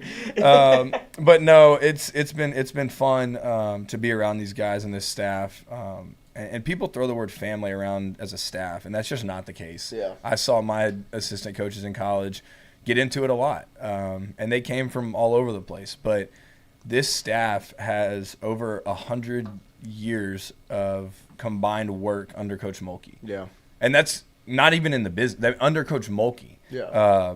So, and then you add me. I've worked for her for 5 years, but I've known her for 20. Right. So, or 25. Like, when you talk about family, it's I got your back, you got my back. If Kaylin, you just had a baby, if you got to be out for 6 weeks, someone's going to step up and pick up what you need to do. You're on the road recruiting. All right, how can we help you at home? Daphne, you need someone to come in and step in for a post-workout? We got you. So I think that is why you see success in a program like this starts with the staff. And I know I don't ever really come on here and get to talk about the staff, but I think that's really how we're able to have this smooth running machine. It's well-oiled. There's not many mistakes, and if there are, the boss is going to let you know about it. Right. And it may not be how you want to hear it. Right. But it's always, don't listen to my tone, listen to my message. Yeah. And that trickles down to the players. And in the moment, the players may not like to hear it, but you look back and you saw all those alumni that were here this past weekend. They're not coming back because they hated their coaches or they hated LSU. We had 80-plus alumni here this past weekend. It was awesome. And so got off on a little tangent there. Yeah. But that's the funniest thing about, I mean, obviously Kim Mulkey has been kind of enemy number one for the public persona. And it's like, oh, her players don't like her. It's like, well, there's 80-plus people coming back whenever it's an alumni weekend. Or you see even somebody that she coached against in Simone Augustus come on the staff and come coach for her. Oh, yeah. It's like she has it's just the message is often ill-represented from because of what LSU is. It is the show. It's all of those things of, like, we're a little bit more brash, a little in your face, and that's what Kim Mulkey is, but that you can't doubt her coaching ability. You're exactly right. And it's funny you brought up Simone. At halftime the other day, we walk into the locker room, and Simone normally is one of the last ones. She brings the stat sheets in, and we're all sitting in the coach's locker room, and Simone opens the door, and Kim said, "What are you doing in here? Go out there." Because we have the scoreboard on the TV so we can see the clock and what's going on out there, because Coach likes to watch warm-ups before the game. I said, "No, Simone, go. Like, you played here. You too. You're an alumni." And then Emily walked in. Same thing. Emily, go. Mm-hmm. Y'all were former players here. Y'all helped build this. And we talk about it all the time. It's in our practice gym. It says, respect the past, embrace the future. And you can't do what we've done at LSU without the people that laid the groundwork. Yeah. And I think Coach recognizing that, and that would have been the same case if it was a tie game at halftime or a 40-point game. This is alumni weekend. You were an alumni. You wore this jersey. So go out there and be with your former teammates. Be with your sisters that were here. It's also up there before in the you. Rafters. Yeah, exactly. Your jersey's hanging up here. You might be the best player of all time here. Right. So get your butt out there. But I'm glad. And the current roster gets to see that. Yeah. Right. And that's the other thing Coach said. Like that was our theme for our scouting report. Normally it's a motivational quote or something to get the girls fired up, but the theme on the scout report cover was respect the past, embrace the future. Right. Because if your players in the locker room don't have a level of understanding of we're not here without the people that came before us, especially in women's basketball and women's athletics. Just with Title IX and everything, I mean, there were people that fought battles that you have no idea. And two of those are on your staff with Coach Mulkey and Simone. Obviously, Bob has been a trailblazer for the game for a long time, but he was on the men's side for the longest time under Dale Brown. So I think having former really good Olympians, college basketball players on your staff that can relate to your players, it really helps. So I thought that was really cool of Coach to do that on Sunday and let Simone and Emily get that time out there with the former players. Yeah, I mean, and speaking of Simone and her jersey up in the rafters, I mean, there could be some added in the coming years, and one of them has senior night this Thursday. It's a pretty big senior night this Thursday as y'all match up against Tennessee Thursday evening in the PMAC. Obviously, Flau'jae Johnson headlines that senior class. But talk about Thursday night. That picture should be in the rafters. Talk about the game Thursday night, but really just the acknowledgement of Flau'jae Johnson in that senior class. Ooh. Yeah, I sent Lloyd these pictures this morning, Yeah. and I don't know. I guess because I'm in charge of marketing, I'm the one that has to be the one to have the final say on the senior night video. Ooh. Yeah, Flau'jae. Are you gonna get a little misty-eyed? I'm trying not to. I'm honestly trying not to, and this wasn't planned. I mean, they'll been on the ride together. Yeah. Flau'jae. I really don't know where to start with this kid because she is one of a kind, and you don't get many of those, especially nowadays with the transfer portal. I'm going to start with a little story about Flau'jae. She was kind of the first kid when I got on Coach Mulkey's staff that Coach Messer was like, hey, we need this kid. Yeah. And it wasn't we want this kid. It wasn't let's try and get this kid. It's we need this kid. And so as soon as I got on staff, July of whatever year that was, Flau'jae was going into her senior year of high school, and I didn't know how to use Photoshop. I didn't know how to do graphic design. I didn't know how to do video. I didn't know how to do any of that stuff. I was coming from a real estate background with coaching experience at the high school level. And Coach Messer said, I need you to send her a graphic every day. I don't care what's on it. It's got to be her. It could be LSU themed. It could be whatever. Find out everything about this kid. And so that kind of started this bond with Flau'jae that, okay, we're gonna get this kid. It wasn't we want this kid and we need this kid. It's like, all right, we're gonna get this kid now.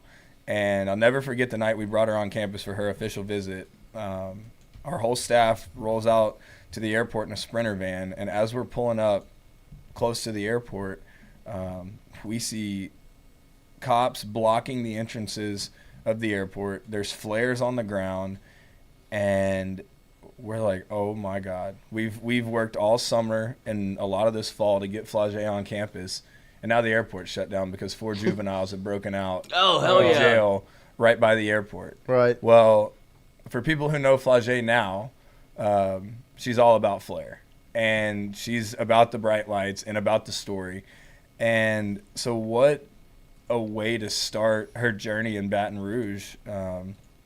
Sprinter van, we end up getting into the airport after multiple coaches went up to police officers like, hey, we've got to pick this kid up. Well, as we're getting back onto the freeway, I'm driving the Sprinter van, and I'm so glad that there's a divider from the front seat to the back where all the families are, because the ambulance pulls in front, and the security guard that had been knocked down and beaten up for the kids to get out, you could literally see in the back of the ambulance. And I'm just like, please do not let Flau'jae and her family see this. But, yeah, the fact that was almost 5 years ago is crazy. And to see what she's been able to do, not just on the court, but for this school, for this city, for this state, for women's basketball on a national level, for sports, like, she's a household name. And in a day and age where transferring is the easiest thing to do, Flau'jae has stayed the course. And, yeah, probably a lot of that has to do with winning a national championship your freshman year. That was awesome. That was the cherry on top for any college athlete, is to win a national championship. But she's had ups and downs. But her legacy is not going to be defined by how many points she scored. Right. It's going to be what she did in this community, what she did for athletics. She is one of the definitions of NIL. I mean, you look at the big names that have come through this school with Joe Burrow, Jaden Daniels, Libby Dunn, Sha'Carri Richardson, the Honey Badger. Flau'jae's at the very top with all of those guys. If there was a Mount Rushmore for LSU, she's an icon. She's up there. She's an icon. And I think this fan base owes it to her to be there on Thursday night. Yeah. I don't think this will be the last time we get to see Flau'jae in the PMAC. I think we've done a good enough job this year to host the first and second round in our gym, but we don't get to honor Flagey for that. Right. We don't get to celebrate that being senior night. The NCAA has rules that when they take over your arena, it can't be a home game. Now, it'll feel like a home game, but Technically, it won't be. right, exactly. So Thursday, getting to see Flagey run out of that tunnel the last time, the LSU way, it's going to be emotional. And also for Izzy Besselman. It's been here for 4 years. I was texting with her mom yesterday. I was like, hey, do you have any pictures of Izzy and Coach from back when Izzy went to her camps at Baylor? And she's like, I don't have any with Kim, but I've got one in Kim's living room, and Izzy's eating a piece of pizza, and Kim's in the back laying on the couch, and Izzy has Kramer's hat on. She's got a picture of Izzy and Mackenzie, Coach Mulkey's daughter. So I'm like, wow, like back from 2013. Right. I mean, so Izzy's known Coach for a long time, and Izzy's a Baton Rouge kid that had the opportunity to go play college volleyball, that had the opportunity to probably go play college basketball at a smaller school.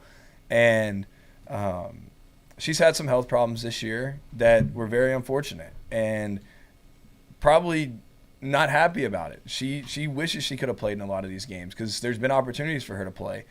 But I think that just goes to show the type of person she is and the type of family that she comes from to stay the course, even when adversity hits. And she's got to show up every day for practice. She's got to show up for film. So she's doing everything that every player on our roster does. She just doesn't get to see the court, and she knows that. And most kids would probably say when they get a health diagnosis that Izzy got that, yeah, I'm done. But lean back on Flagey. Izzy and Flagey are like sisters. And why is that? They came in together as freshmen, and they're the last two from that class that came in together. Everyone else transferred. And nothing against the former players that were in that recruiting class with Izzy and Flagey, but there's something to be said about spending 4 years at one institution with a teammate. Right. And you see that off the court. Izzy and Flagey will be friends for the rest of their lives. Izzy's family and Flagey's family will be friends for the rest of their lives. And it's not because of how many points either of them scored. It's because of true, genuine relationships that were built over these past 4 years. And so, yeah, it'll be very emotional on Thursday night. And I don't want to leave out Amaya because she's new to the program, been here for 1 year, and we're very thankful for what she's done. Obviously, it still feels like we're getting to know her, though. Right. Because you haven't gotten much time. You've had 8 months with the kid. But her family is special. They're at a lot of our games. And like I said, I don't know how I got dragged into being the one having to help edit and make sure this senior night video is good. But it's all about celebration. And I want to go back to a quote from Alexis Morris. I don't want this to be my senior night. I want my senior night to be in Dallas. And I think Flagey, Izzy, and Amaya all feel the same way. I think we're coming together as a team right now who knows we can do something special. Yeah. And wouldn't that be fun if we give ourselves an opportunity to have a senior night for those three in Phoenix? Yeah, it would be special. Speaking of Flagey, I know you said it's more than just the point she scored, but she's 5th all-time in points at LSU, top 10 in steals, top 10 in what else? In three-point field goals in general, top 10 in rebounds, defensive rebounds. She's top 5 in blocks, just all over the all-time stat lists for LSU in the career she's had the last 4 years. So, like Coach said, she deserves to have every single one of us in the PMAC Thursday night. Her, Izzy, Amaya, that senior class that has brought in a special past 4 years. But, Coach, we appreciate you making your way in. Appreciate you. Congratulations on the win this past Sunday, and the best of luck on your video editing process you have in front of you. Well, yeah, it's our video team, but we had a little hiccup last year that the video can't happen. The video wasn't done. I think it was the night before or 2 nights before the game, and I get a message like, "Hey, we're still looking for this content." I was like, "Guys," and the export process is longer than you think. Yeah, it wasn't the level of quality that it needed to be. So I'm actually headed to a meeting now with our content people to make sure we have some stuff, and we're going to be rolling stuff out the rest of the week. I mean, they've been awesome this year. Yeah, that's another thing. They've been incredible.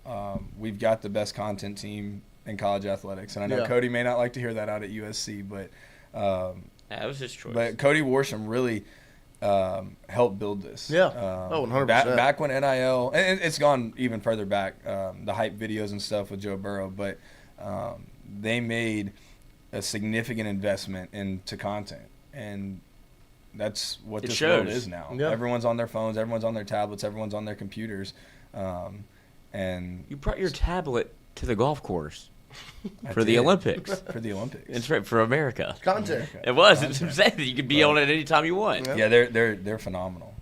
So yeah, get the waterworks. They'll be flowing on Thursday night.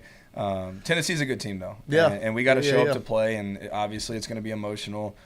Tennessee's struggling right now. I think they've lost 7 of their last 9. Yeah, the last 4. Yeah, but they're the type of team that can come in and beat us on our home court, and we don't want that to happen on senior night, because no matter how many points you score on your senior night, you're always going to remember if you win or lose. Right. And we lost on our home court last year on senior night, and it wasn't fun. And you don't want to look back one day as a senior or being a senior on a team and tell your family or your kids, oh, yeah, I lost on senior night. I remember my senior night against West Virginia. We were playing to get into the NCAA tournament, and we beat a top 10 or top 15 West Virginia team to kind of seal our bid in the tournament. So you never forget your senior night. But there's more basketball to be played, and I think Flage knows that. I think Amaya knows that, and I think our team knows that. Yeah. So as much as we want to celebrate them and give them their flowers, so to speak, it ain't over yet. It's not over yet. So.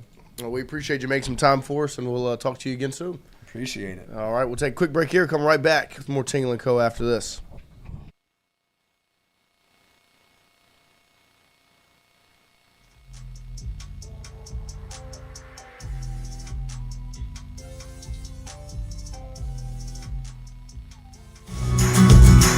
Wardo's was created in honor of Alan Ward Granning III, fondly known by family and friends as Wardo.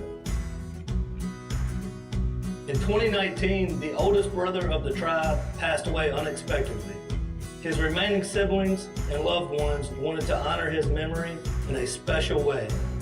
In 2022, Ward's family decided to combine the need for a sandwich shop in downtown Natchez with a desire to pay tribute to Ward's love of good friends, good times, and great food. Through blood, sweat, tears, and countless hours of hard work, Wardo's was born.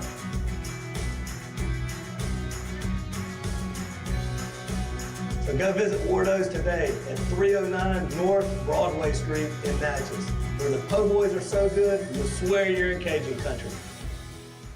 Hey, Miss Lou, come visit us, Tom and Wright Granding at Go Martin on the Go Deli. Go Martin has clean restrooms, community coffee, an awesome beer cave, and a great selection of anything you may need. Located at the corner of Highland Boulevard and Highway 61 South in Natchez. Also stop by Wardo's Po' Boys at 309 North Broadway on the beautiful Natchez Bluff, where everyone is family.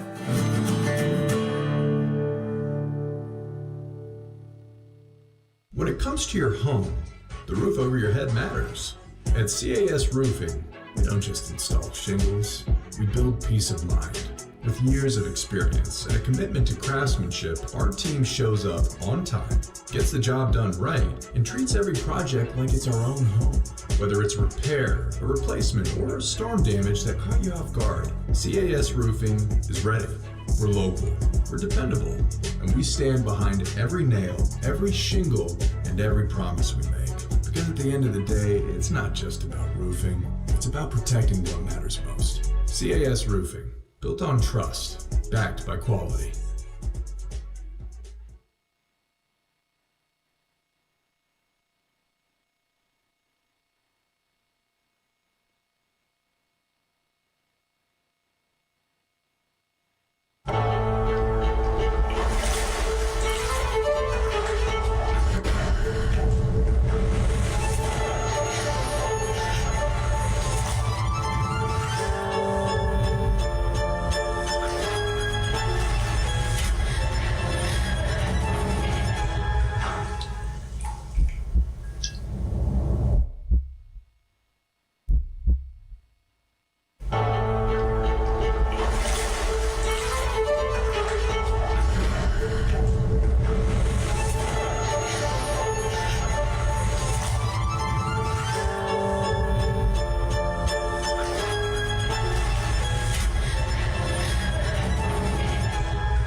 All right, welcome back here as we close out hour number 2, and we are joined right on cue There he is. by everybody's favorite LSU quarterback. Alcorn State. Always on time. Always on time. On time. Unlike Lloyd. Oh, Never on time. I was there this morning. Not on time, but you were here. What's up, Oh, bro? was he? Oh, I got here by 8. Did he get here at 7:45? He did not. No, I didn't. I forgot that I forgot. We shook hands on it yesterday, bro. I forgot. I was thinking about that while I was driving. I was like, "Oh fuck, I made a promise." Yeah, yesterday. I know. It was the old fashioned. I forgot. Lloyd and I shook was hands old-fashioned. and said, Lloyd's like, what time do you want me here? I was like, well, I get there at 7:30, so as long as you're just there by 7:45. And I said, "I'll beat you mean- there." I was setting up Yeah. stream and things. Hey, I'm you setting remember up- he was trying to tell me about 7:15. Christian walked in at 7:52 and goes, oh, it's just you here? I was like, yeah. Don't All right, I'll be better next time, There you go. which is tomorrow. Yeah. I wouldn't hold my breath on that. No, I wouldn't not. either. Yeah. I'm not. I've learned. I mean, it's one day after, and it's already out the door. Bill would not be pleased. No. don't think so. Might not make the team. You got to go. I think they'll be coming to get you and say, There's a handy one of those black trash bags. Yeah, bring your playbook. Yeah.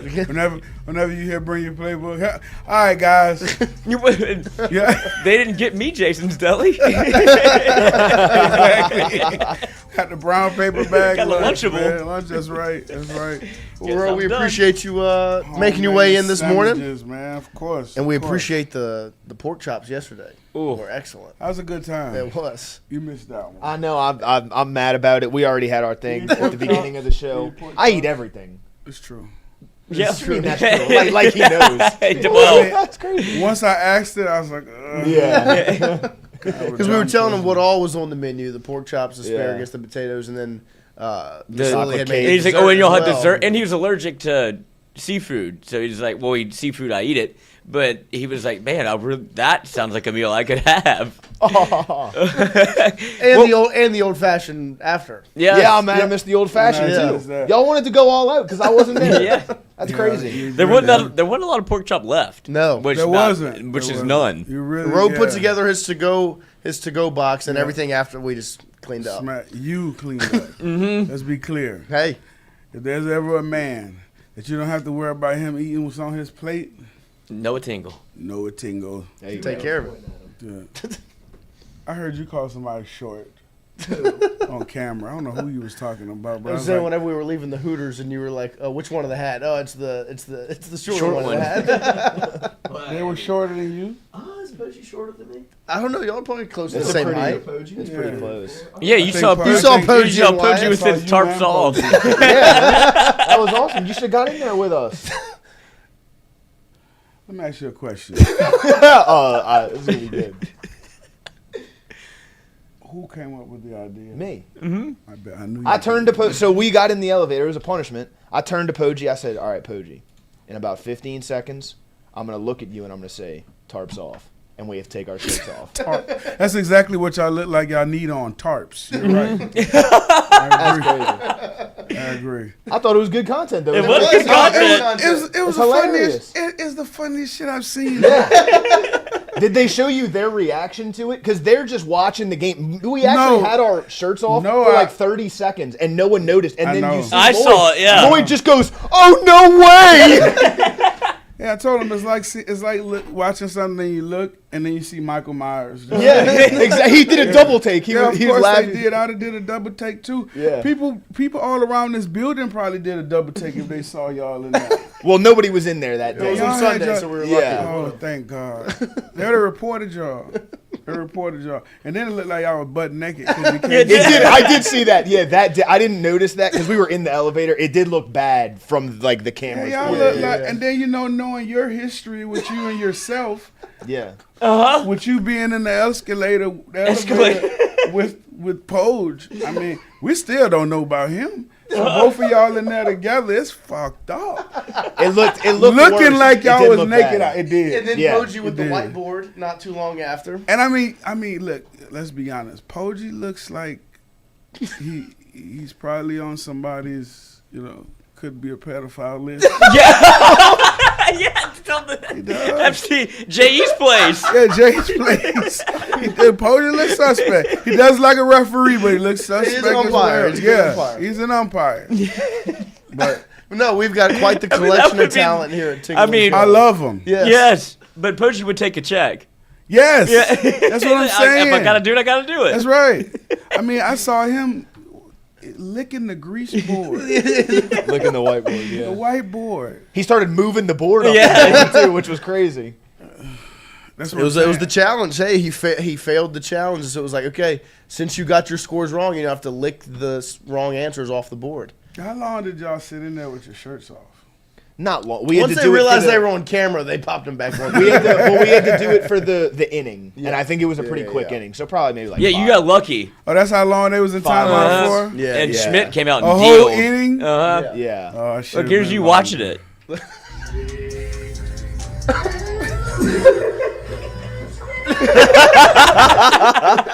See, look, you laughing. We did our Hey, job. we did our job. Shout out to Red Man, Six. Send me I'm that video, shocked, please. Man, I'm shocked. And I mean, it's the funniest shit. I did not expect to see that. That was the funniest shit ever. We've been cooking over here. We was talking about it after because I was like, listen, I don't know what the fuck possessed them to do that, but that is awesome. Well, yeah, you got mad at us for not inviting you. Yeah, exactly. I know, you I did. want to see that firsthand. You will next time, 1,000%. Bro. And we got to get you back on the whenever we go back to throw the ball Yeah, around. we gotta throw the Yeah, ball that's around. got to happen. Y'all crazy, bro. All-time quarterback. Yeah, we did a little- we did a little must have been 3-on-3. Inspired. Baseball wins. All in. Yeah. That's what It was happened. a great time. That's what happened when baseball season rolled around. Oh, yeah. Baseball's a fun I time. can't imagine what y'all gonna do when football season gets We're just coming up with ideas now to get ready for year See if one. Lane of will get us on the Kiffin. field.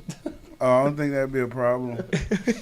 At least go with it indoor. Yeah. You know what I'm saying? We were gonna play 3-on-3 tackle, but Lloyd didn't want to. His body's too frail.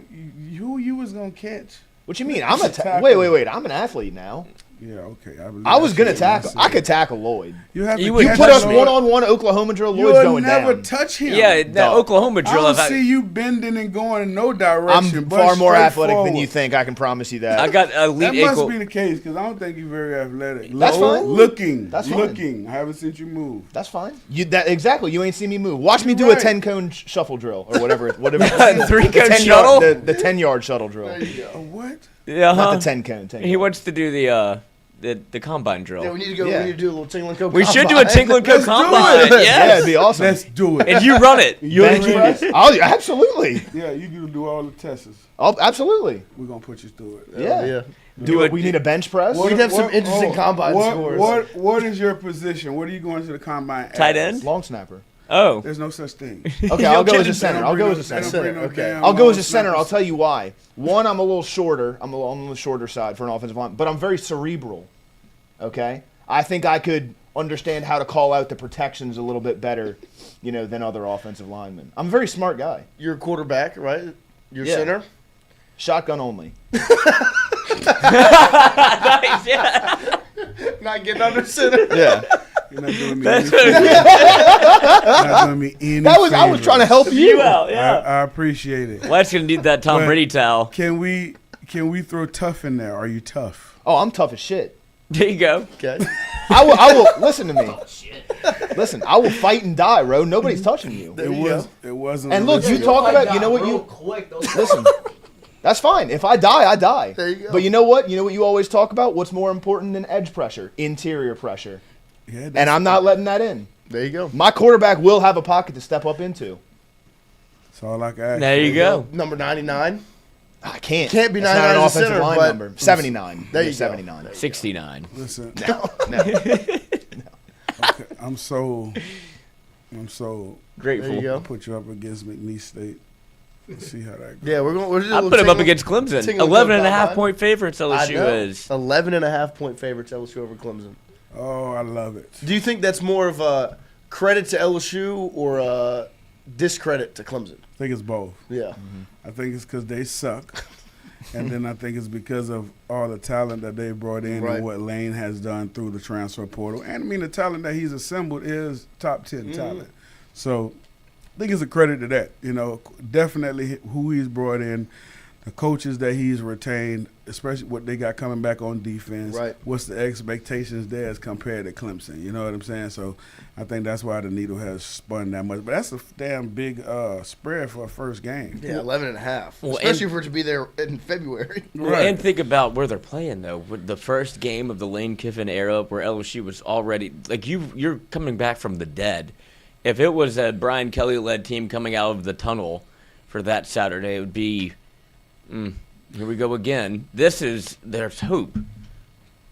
And you already beat Clemson when you were dog dick last year. Right. Dog dick. Rocket. Right. Oh, you get it up. No, That dog was just happy. It's got to be one of the most, besides, I guess, like, there's been some few since then. But as far as a head coach's debut, you know what I mean? This has to be one of the Well, biggest Les was on the road. thus far. I'm just 'Cause saying. he was the at hype Arizona of LSU, State. like, Stadium. ever. No, that's what I'm talking Yeah, about. like- The anticipation. I mean, listen, man, when you got a guy like Coach Kiffin as your head coach, and all the star power that comes with him, and then the brand that we all know and love. This is what you get. It's going to be a big deal. Yeah. Well, because he's not going to shy away from promoting it. Why should you? Yeah. Well, I'm just saying it's not At your the normal end of the head day, coach. It's all about the damn thing that caused him to come here. It's all about money. And he going to need more money and more money until they put a cap or whatever they're going to do on this thing. He going to always need more money. And 1 year is 25, 40, 60, 80, now it's 100 million. We see how things are escalating. You know what I'm saying? So that's all about it, too. And the back of it is we got to put on a show. The product has to be the product, but it also has to be more of like an event. Yeah. You know what I mean? I mean, it's still an event, but just grander, bigger. You know what I mean? More stars, more this, more that, because all that drives revenue. Yeah. And that's what you get when you bring him in, not only as your head coach, but, you know, the lead ambassador for LSU, not just LSU football, but for LSU. So It'll have to be. You said it probably is the most anticipated debut of any LSU football head coach. Saban didn't have the same fanfare coming in, and then Les Miles was on the road. He didn't. And then Ed Orgeron was an interim, so you already got like kind of the. Yeah. This is first time out the tunnel in the Coliseum. Like this is your gladiator. Yeah. This is your Magnus walking into the. No, definitely LSU. I mean, I think it's up there with all time like coaches in history of the sport, like biggest debuts. I mean, I'm sure no doubt. Coach Saban at Alabama was a huge, but like it's going to be massive. And then in the age of what we have now with so much Social media cinema, and stuff, social media, right. everything, it just magnifies it even 100%. more. You know what I mean? Just so, listen, I'm here for it, bro. I'm here for it. And spring football is a month. Spring practice starts a month from today. They've been at it though, right? They've been working out. Yeah, they've been at it. They've been at it, and I'm gonna tell you honestly what's been the most impressive thing for me seeing it. I went out there a couple times. Went on the first day. The most impressive thing, bro, was like one, the pace. Yeah, pace is. It's faster than what we're used to seeing on offense, guys. You remember Ole Miss on offense? I mean, they moving and 90 plays. Oh God. What was so impressive with it though was it looked like they've been there for 2 years already. Right.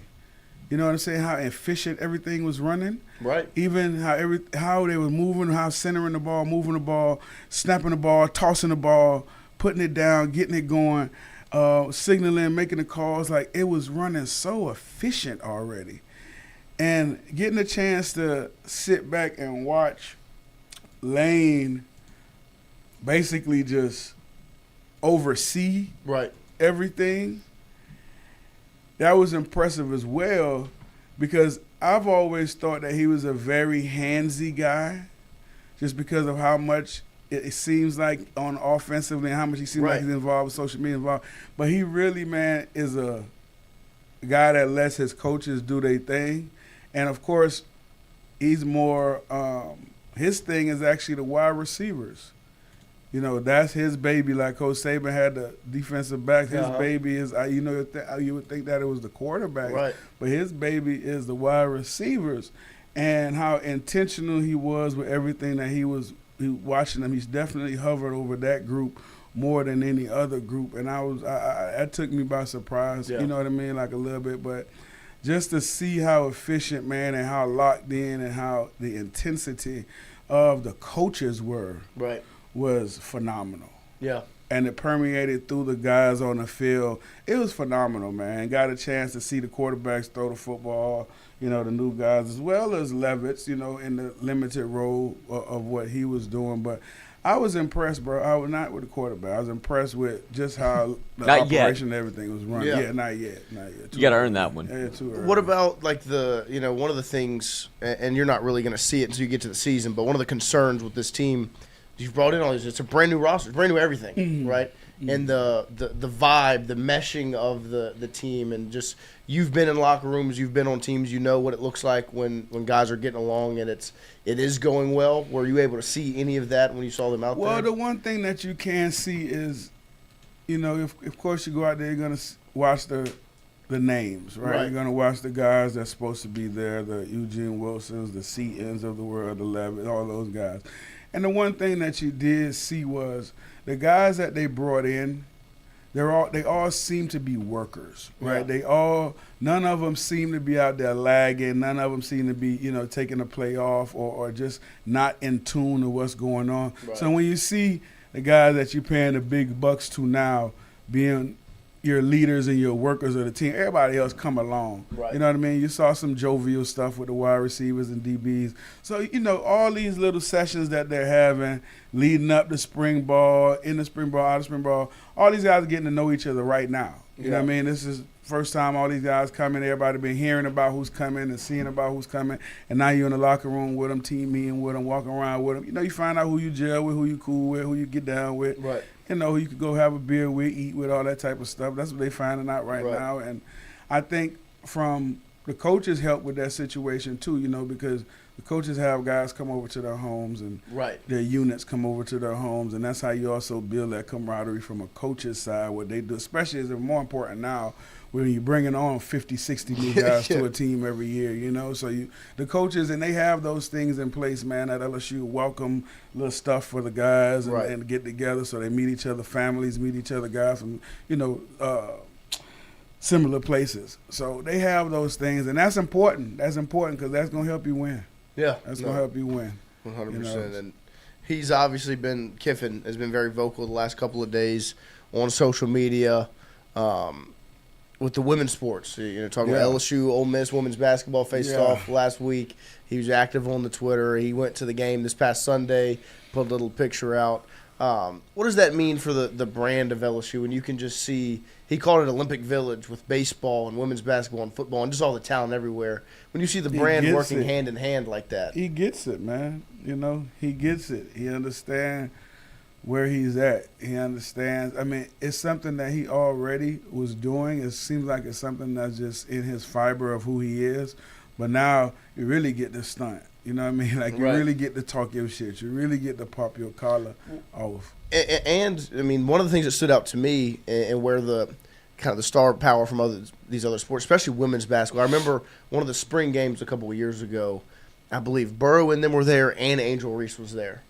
And all of these high school recruits are gravitating towards taking pictures with Angel. Right. Like the star power that program has, it's good to have them on your side. No doubt. And you use it. Right. I mean, we've talked about this before on here where women's basketball at LSU with the Angel Reese era and the Anissa Morrow era, those ladies changed the trajectory of it because of the social media aspect and how tuned in they were with that, and the people that Kim Mulkey hired to facilitate that and run with it, and she didn't shy away from it with them. Some coaches be like, tone that down and woo, woo, woo, woo. She encouraged it. She pushed it because it was good for the brand. It was good. That's what the kids were going to. It started out as a part of recruiting ploy, you know what I'm saying? And just turned into what it is because of those phenomenal young ladies. And, you throw Flau'jae into the mix as well.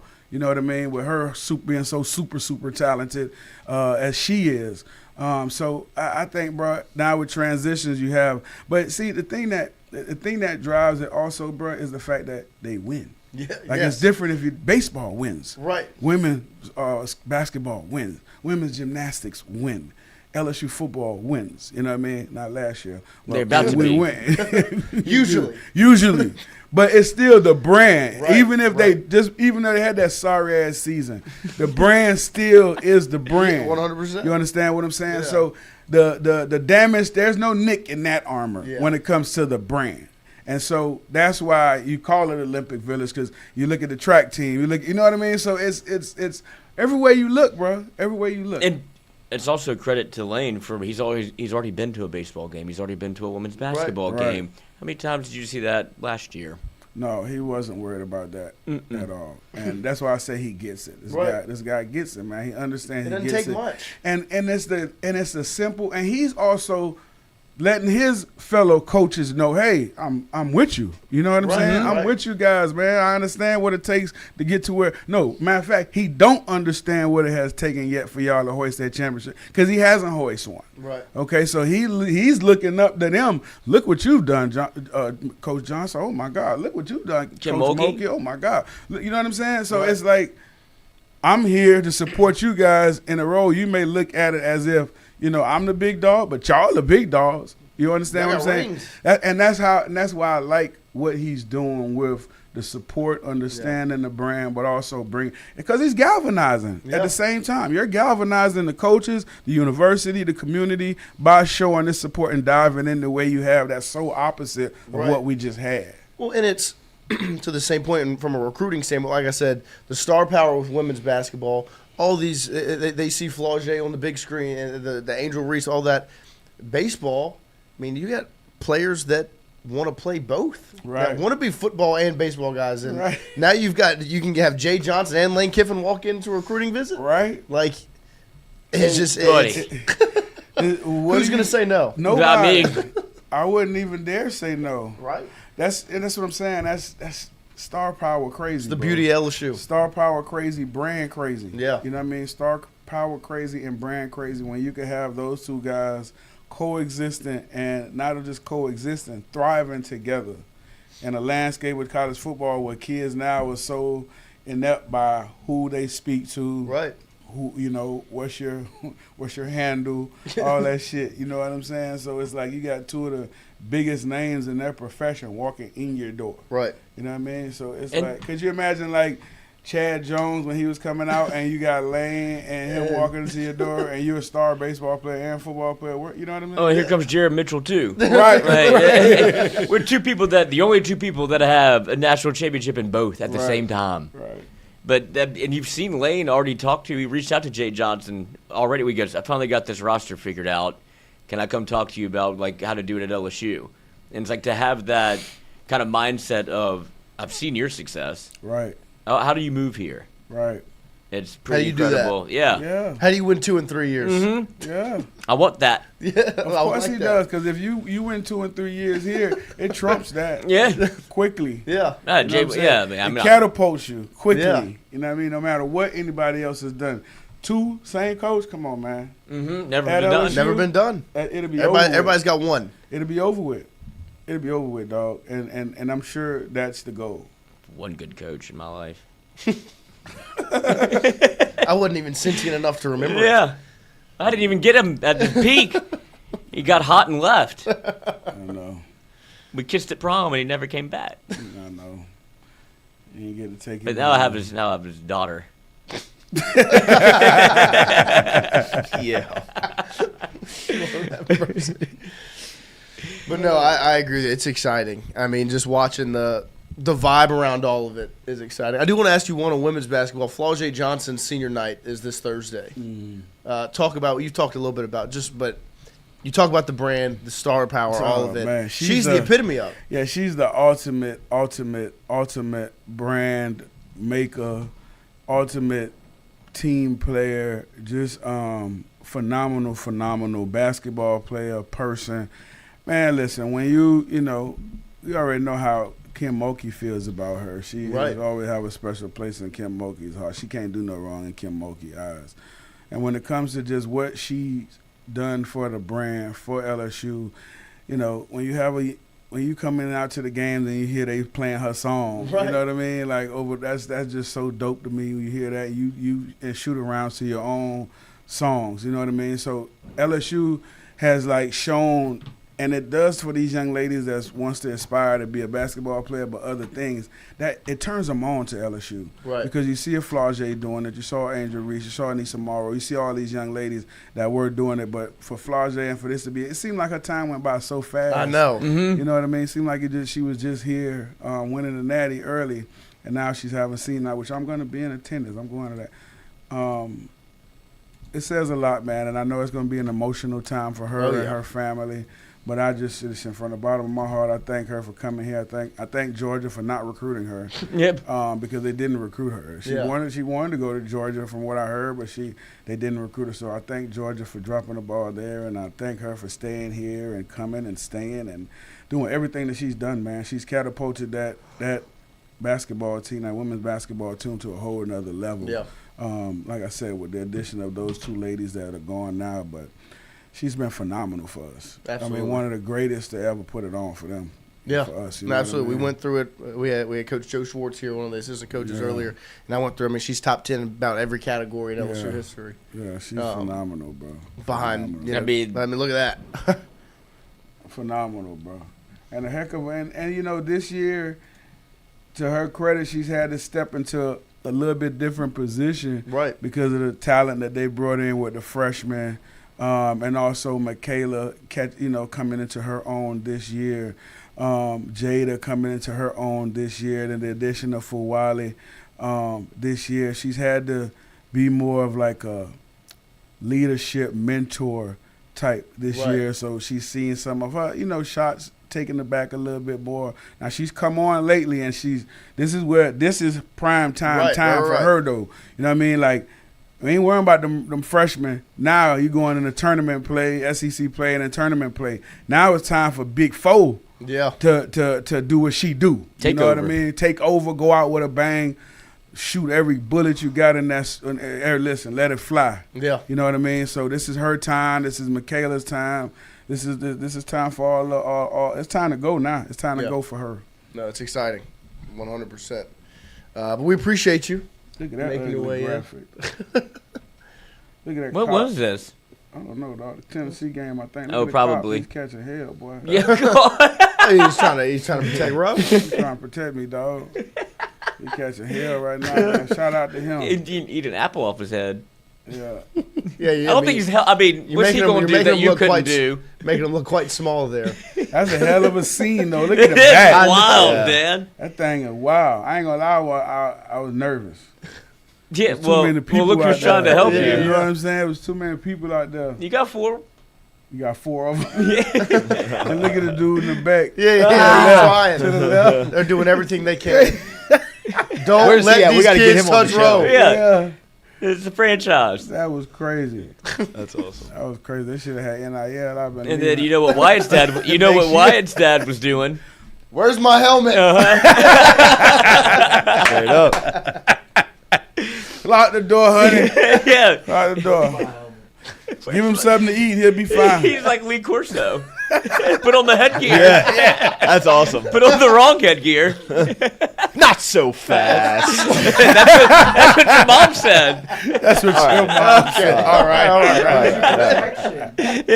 Nice. Oh, listen, you should have heard the conversation at the table yesterday after we was leaving. This stuff that was coming out this young man's mouth. Lloyd? My mother. My mother. We're not going to revisit that, okay? We're not going to reverse that. Eat my cookie. That was Noah. No, do not. My mother said, Noah, I love you. We were talking about rye bread for the sandwiches for the next show, Cooking with Ro. show. We're gonna, yeah. And she was like, I don't think y'all eat that. And she looks at me and I was like, I'll eat Well, whatever. anything. Like, it doesn't matter. Yeah. And she goes, oh, I love you. This is to get you over to the house. Yeah. And Lloyd, of course, goes, Ma. It's not weird until Lloyd makes it weird. Like, it's a normal conversation. She's trying to. His mind is so twisted. It's so freaking twisted, bro. She has you no over for- one's thinking what you're about to say at all. See, I was thinking what he's thinking. I'm just not going to say it out loud. That's the even thing. worse. And boy, yeah, Noah, It's I even love worse. you. You're living with it. I'll 'Cause have to I have hear you it. over I to eat hear my it. cookies. I was like, are you fucking kidding me? And it's my business partner. And I got Ro coming over for Christmas.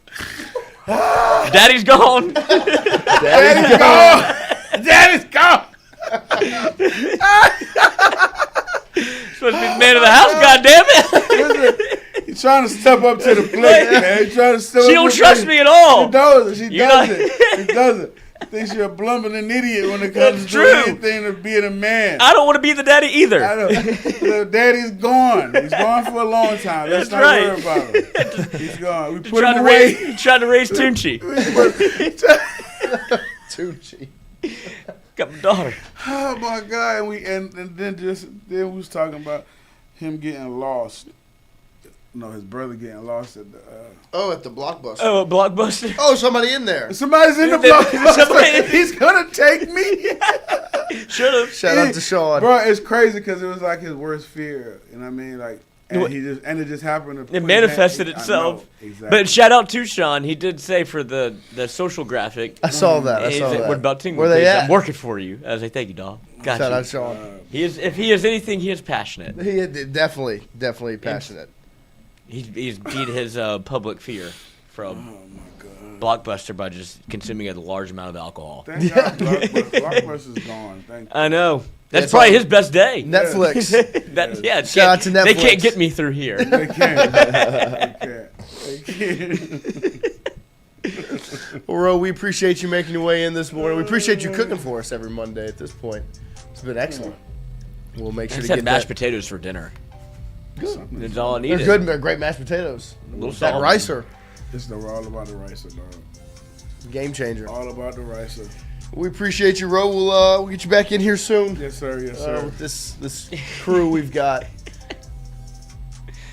I got off easy today. You did. Look to your right. You sure did, Rudy. You sure did, Rudy. There you go. We'll take a quick break here. We'll close it out after this. His name was Poggi. Yeah. Where the hell is he? He's like the funniest.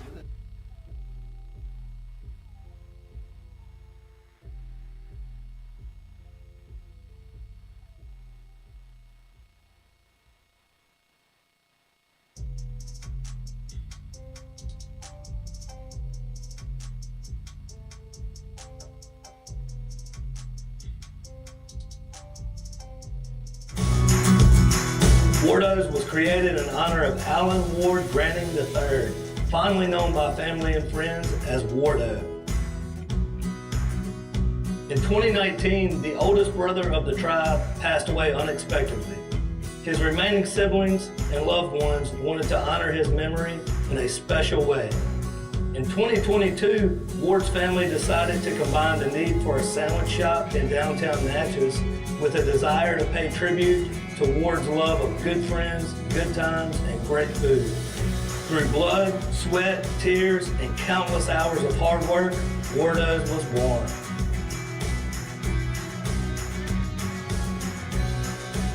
So go visit Wardo's today at 309 North Broadway Street in Natchez, where the po' boys are so good, you'll swear you're in Cajun country. Hey, Miss Lou, come visit us, Tom and Wright Granning at Go Martin on the Go Deli. Go Mart has clean restrooms, community coffee, an awesome beer cave, and a great selection of anything you may need. Located at the corner of Highland Boulevard and Highway 61 South in Natchez. Also stop by Wardo's Po' Boys at 309 North Broadway on the beautiful Natchez Bluff. Where everyone is family.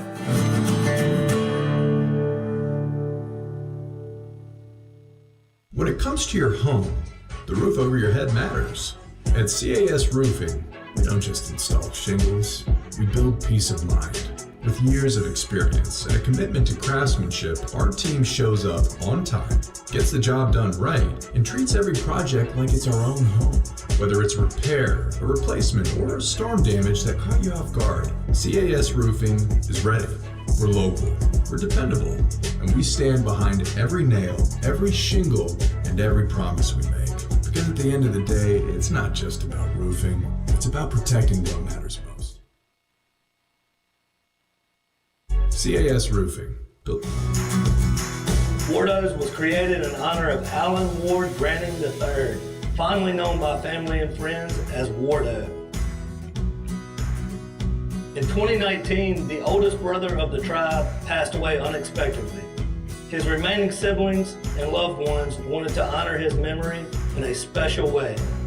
In 2022, Ward's family decided to combine the need for a sandwich shop in downtown Natchez with a desire to pay tribute to Ward's love of good friends, good times, and great food.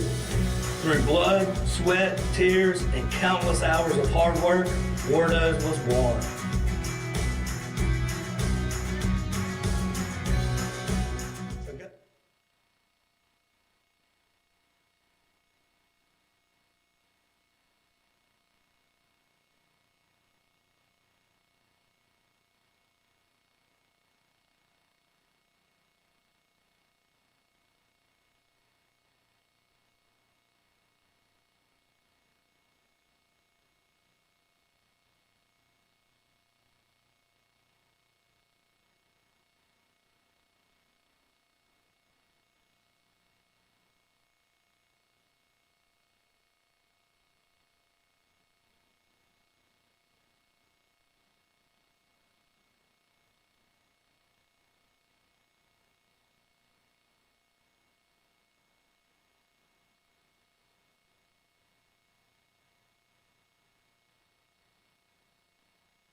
All right, welcome back. We're going to close it out. Go 13 for 13. Punch and Poge. Get up out of here. Punch and Poge.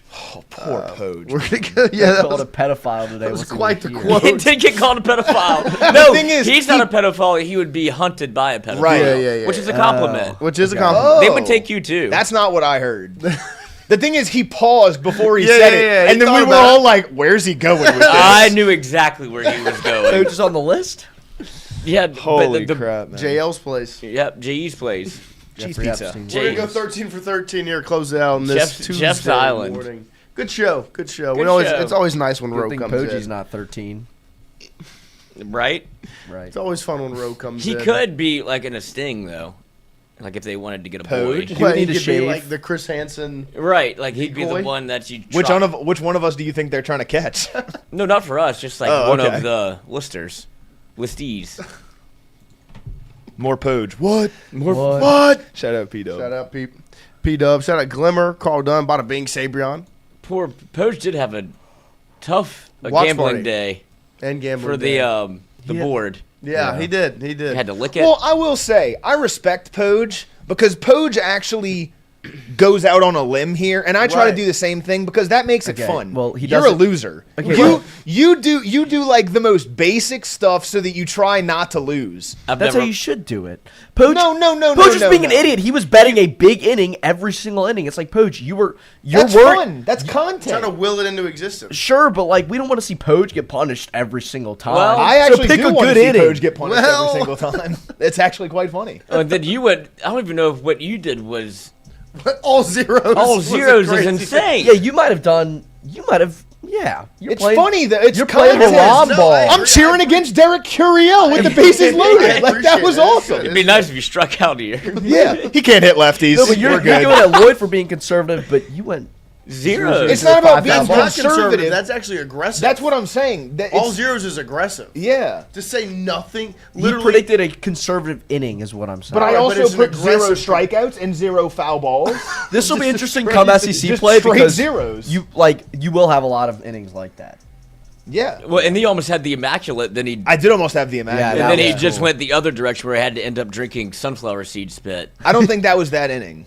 No, it was the next one. Yeah, the next one. Yeah. Because we yeah. tied at the bottom. We Yeah. did have a heck of an inning, the sixth inning or the fifth inning. Where we Yeah. all were really low. Like last place was like 6 off. It was pretty impressive. Yeah. But pop that connections back up. 40-yard dash.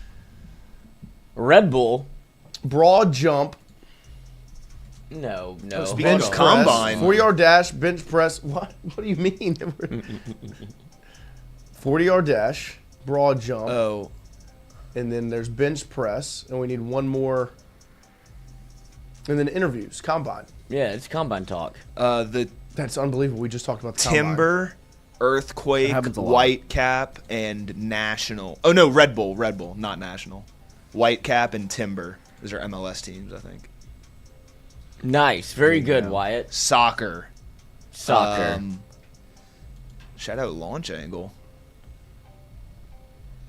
It's got to be. We've got. Oh, I don't know. Actually, this is weird. Yes, and then.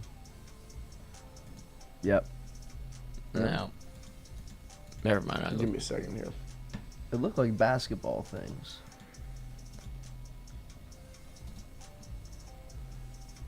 I don't know. I'm just clicking. I know. I need you to stop clicking so I can read them for a moment. Division 1 Collegiate Athletic Association. I feel like that might be it. Oh, it's this. NCAA. Yeah, that's it. Oh yeah. Launch angle. But then what are Division I. these? Yeah, what is Well, metrics. math? Would make it. Shut up. Oh, Yeah. shut up. Don't make me do math. Oh, shut up. Oh, come on. No, Oh, these- just come on. Just come on. Oh, just come on. Just come on. Just go. Do you know how you get that reference? No. It's Shia LaBeouf. Just come on. Do it. Just come on. I looked got up you, movies I he's got in. you. I don't think I've hardly seen any. Just come on. Just come on. Just come on. He Yeah, is that's fun. blistered. Can you just come on? Are you just come? Just Can come you on. just come on? Dude, it's a bizarre video. Just come on. Just come on. Is that He's doing Brad well Pitt? in New You just- Orleans. yeah, well, No, he was not. Brad doing well Pitt's in New dressed like Orleans. a. I think he had the full experience. He did. He did. From have all the full videos I've seen, it Mardi looked Gras good. Like him experience. being like cool with fans, and then All right, it celebrity must have mashup, went downhill. NFL, NBA, soccer. Let's see. That a boy. Celebrity Those are all mashup. categories. You're very Yes. good. Very good. Let's see if I can. Ariana Grande and Tom Andrew Andrew Garfield. Yeah, Spider-Man. Spooderman. Spooderman. Are you finished? brother. 2 days ago, old news. Did you Are you still? Ariana Are you Grande. free swinging? Yeah. Of Sophie course. Rain Spider-Man video. So I Any like ball to. Her name's Sophie, by the way. Any ball knowers? Yes. Is it but, like, Sophia? why are we talking? Ariana Grande. Yeah. Well, see, my thing is with the game, I don't do any side missions. Oh. I go directly through the main story, and then Yeah. once I'm done with that, then I'll go do like the side missions. There and you stuff. go. And it's fun to just like swing around, honestly. It is. Yeah. What have you played, like Red Dead? No. I need to though. That's a game that I would like because I love like some of my favorite video games are like Spider-Man or like Batman or like Star Wars, which are like similar like free roam. Yeah. Type PvG shit. Type shit. Yeah. Yeah, I'm in the throes of Red Dead. There you You go. can get distracted. Because I was trying to do what you do. So is but that what you do? I was trying to wonder what you're up to. it's always something. It varies. It can Hans be Zimmer that. the other night. Hans Zimmer. Yeah, video. Hans Zimmer. I don't know what I do. See, I think Red Dead would piss me Exercise. off because when I get distracted and there's too many things, and I'm like, oh, I could do this, or I could do this, or I could do this. Like, then I get like overstimulated. Right. Yeah, and it's just like I don't know what to do. Like I want to do all of them, but I don't know which one to go into. So I think it would aggravate me. Yeah. I just look up like the chronological order in which you should do things so the story makes sense. But I don't want to do like it's so much easier to just be like, okay, like But then this you're is where heading, I go for the main story. Yeah, like, so you're heading there, then things happen, like side quests. Yeah. that's what I don't want because then I'm gonna want to go on the side quest. Well, you do it. You have to. I want to go You shoot should. the prostitute because it like- might be gone. There's no prostitutes in this one. There's not. No. Well, there are, but you don't shoot them. Oh, so you there can. are. You can do whatever you want. That's what I just said. Yeah, but there's no prostitutes. Yeah, like you see a train hopping by and you want to like hop on a train. Back on the screen. Oh yeah. I want to answer. I want to read questions. What do you do? Huh? Your free time. Dude's just fucking 24 And hours. that's what I think too. Working Elvis and Doomerville And Ravens. dogging. Yeah, this is the Ravens. Elvis Doomerville. I loved Elvis Doomerville. Is he the Ravens? He was a Raven. Who's everybody's favorite pass rusher of all time? Do you know where he went to college? No, I don't. Favorite pass rusher of all time? Yeah, because I have one. Who's yours? Dwight Freeney. Oh, wow. Nice. Jerome Curse. There you go. I liked Tennessee. Yeah, I liked Freeney and Robert Mathis on the same. Oh, you team. just like the Colts. I was a Colts fan, kind of growing. Not like a fan, but like I like them. I like Khalil Mack because his Madden card was really cool looking. The Halloween Khalil What, Mack Raiders card. or Bears? No, Bears Khalil Mack. There you go. He had some sick cards. My favorite edge rusher would be. I got you. I got you. Sophie Rain? I got you. No. Sam Montgomery. Sonic Sam. Oh, probably. Barkevius Mingo. Well, I was going NFL. Got that but, like, jersey autograph. You do have a. Honestly, if it is autograph LSU, I loved Kiki Mingo. Kiki Mingo was awesome. He, the you Oregon know, game. Yeah. Yeah, he I was don't know, so. I He didn't wear any drip. He had like That was stitched it. up fingers. Like so. I liked Sam. I wasn't a big Arden Sam Key. guy. I did. I I got loved a shit Arden face Key. with him. Oh well, yeah, that's fair. Yeah, that makes. You've said that before. Yeah, I loved Arden Key. All time looks good in the uniform. Yeah. Chason looks good in the uniform. Looks great in Yep. the uniform. Arden Key got fat. He did. His 2016 season when he went crazy, he was like, Yeah, he elite. just looked good. He looked like trim. Well, that's how we all do. Something's happening because you look busty. Yeah, Busty. Busty Key, man. Who's the answer to this? Oh, this Wait, is I didn't even read it. I know who it is, but Wouldn't say it. it's Udonis Haslam. Oh yeah. Udonis Haslam. Short corner. Mm-hmm. Money from the baseline. Let's just not tell him. They got no chance. Okay. We just don't tell him. What? That's not the game. Yeah, I have We're no. all on I the same literally have team. no idea. Never heard of that man in my life. You don't know Robert? You've never even heard Lewandowski's name? I think of Bill Clinton. Okay, what's Lewinsky. what's the first place that Germany invaded in World War II? There you go. America. No. They wanted to. Didn't let him in. James Not K. around Polk here. said, "Not my country." Hey, there we go. Just for that, it's Poland. Ah, yes. In the French Revolution. Oh, is it Poland again? Oh. East of the Mississippi. Atlanta? So. It New said- York. starts with a P. Are you dumb? Yeah. Oh, I See, didn't I see can't. that. I can't see Atlanta. shit either. Minnesota. Pittsburgh. It also there's so already many on there. other cities that would be higher than Atlanta, like New York City. Like, I said that. the only one I can think of is like Pawtucket, but I don't think that's it. I'm just trying to think of P cities, Penisville. P Diddy's. What if there's a Canadian place? Johnny Good's in Providence. Rhode Island? Oh yeah, Providence. East Providence or Providence? Wow, Nice. shout out. There you go. Noah. What does it say? What regional fast food chain with 300 plus locations uses the term trays instead of meal or combo? Do y'all know this? I know it. Nice. You Cookout. can say it. Cookout does I trays. like to see if anybody else knows. no, I I don't don't even know know. this I don't even know what cookout I've had is. Cookout. Oh, look, crumble I've had cookie. Cookout one Crumble time. cookie. Crumble cookie. It's not crumble cookies. It's not crumble cookie. Trust. No, when you go to, they have them in Oxford. I went to Oxford to see how. I've had Never been Cookout to one Oxford. time. It's really. I like and, it. I It's had really it in good. Tennessee. Is this Survivor? Probably. I don't know. Wait. I don't think Survivor's this way. I think it's Survivor's like during football season, right? I feel like this might be Amazing The Race. Bachelorette. Oh. 50 But years. it's not CBS. That's ABC. The Bachelorette was going 50 years. Or The seasons, I Bachelor. guess. What the CBS reality? Survivor. competition. It is I Survivor. thought so. Okay. Wow, I remember seeing a 50-year thing. I would hate Survivor. never watched I would Survivor. Be terrible. I watched don't one watch season of it. either. It was really good. Never watched. What was good about it?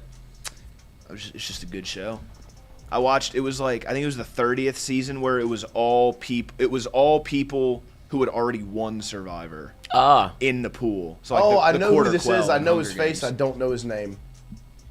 This actor did motion capture and voice work. Oh, for it's, computer-generated what's his characters name? Like Oh, I know. I'm looking at his face right now. It's Schmeagol. He's Snoke in Yes. Star Wars. It's He does so many motion capture characters. Is it Andy? Dick. What's his name? What is it? James Brumfeld. No. Oprah. It's like it's Andy. Pete It is Johnson? Andy. It's Andy something. Andy Reid. Andy Cohen. Andy Fastow. Andy Garcia. Andy Andy Fickman. Lundquist. Andy Kaufman. Andy You're Murray. right. I'm looking at Yes. him doing like face capture Andy stuff. Serkis. Andy Andy Serkis. Rogers. That's what it is. Nice. Yeah.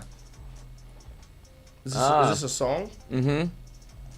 I Sing wanna it. I want to stand with you on a mountain. I want to bathe with you in the sea. Type shit. I want to lay like. Mike. Does that say what Gordon? Savage. Savage Gordon. Savage Garden. Garden. Savage Gordon. I can't. Well, I don't. Are you zoomed in less today? Yeah. I can't see it at all. I was wondering what it was, and then I realized I'm not that. I was trying to figure out. Like, I got concerned for myself a little bit. I was like, can I not see anymore? Why? Can you sing it? I don't know. I don't know Is this that song. I want to stay I could with sing you it. on I a don't know what it is mountain. though. I want to bathe be with you in the sea. and give you a reach around. I want to lay like your Mike. mother. Mike. Lay like Mike. Idris Elba. No. My brothers don't die. They just Vossi Bob.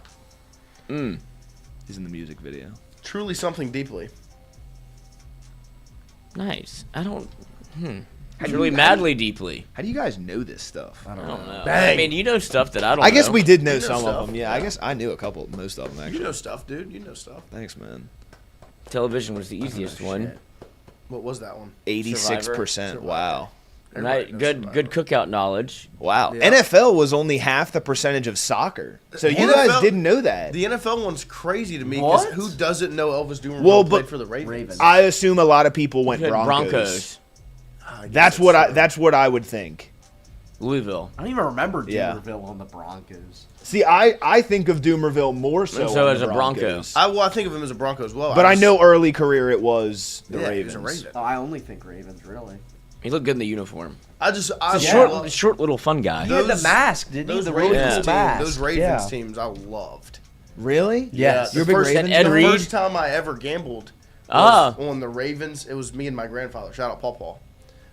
Mom was not happy with him. No. Because I was a 12-year-old. Maybe I don't remember how old I was. It was when they played in the AFC Championship. Ravens. It was 2012 AFC Patriots playoffs. When they won. Yeah. When they went to the I Super bet Bowl. on the Ravens, $50. Me and my grandfather shook hands on it. You were 11. I was 11 years old. That's awesome. Did he give it to you? And yeah. Nice. Yeah. What? But mom was he set the rule I had to take my mom out to lunch with it, so I went and bought mom. Oh, lunch. that's nice. Do you think if the Patriots would have won, he would have made you pay up? Oh yeah. Really? Yeah, that's my that's not. grandfather, 100%. That's not what I was expecting. Yeah, no, 100%. I was expecting to be like, nah, he would have let me off. Shout of out to course. Wayne. No, he'd have made me pay Did you up. use FanDuel? Of course, I used FanDuel. Okay. We're brought to you by FanDuel Sportsbook every single day. Just making sure, Yeah. trap Statute question. of limitations on this. Yeah. Of course, I use FanDuel. Who wouldn't use FanDuel? But I also like those Raven teams because I went to the Super Bowl experience when it was in the convention center. Shout out, I went there That too. was sick. That was such cool. a. Which day did you go? Like one of the bad days where they had all the bad players? Tuesday. I don't know. Like I went on like a bad day. I got my boss on my like Roddy bad White. players Remember like Ray Roddy Lewis? White? That was like the best player that signed. Oh, and UCF? Cordell Stewart. Those were the two Slash? The guy from the Steelers. Yeah. Yeah, but like they Like, had, we don't know. They had Ray Colorado. Lewis and Russell Wilson. They had all like a bunch of. You ever good seen players Russell the days Wilson? after. Patrick Willis. That would be cool. Wait, I what missed year that was day. this? This was the year they made the Super Bowl in New Orleans. So this was Russell Wilson was in college. He was a rookie that year. No. No. Yeah, Russell he was in Wilson college. went to Yeah, the right. Super Bowl his rookie year. No, he was in college and he was at the Super Bowl experience. He was getting ready for the draft or something. What did he- Jason Witten threw me a football though. I ran a post route. Did you Jason catch it? Of course I fucking caught it. Jason Witten, Tennessee. Old. Shout out. Dallas. Seth Dardar shot me text. Y'all coming to the game tonight? Absolutely. If you tell me to, He I said, might have to. let me know what section. I'll be looking for y'all. Let's Yeah. go! OG curtain call. Dardar curtain call. Yes. Hopefully Seth doesn't get as nervous Yeah. as Poge. Yeah, woof. Let's do a little bit better round in third. Yeah. Than Poge. Poge. Just Poge. He goes out of short cornered a little bit. Yep. Oh, shit. Turn a little early. Oh, shit. Is his shirt tucked in? Oh man. Oh, not the tucked in shirt, please. Shout out to the Shout out Seth Dardar. and Damn. chicken fingies. 2 claps. Ready. We'll be back tomorrow morning, 8 to 10 a.m.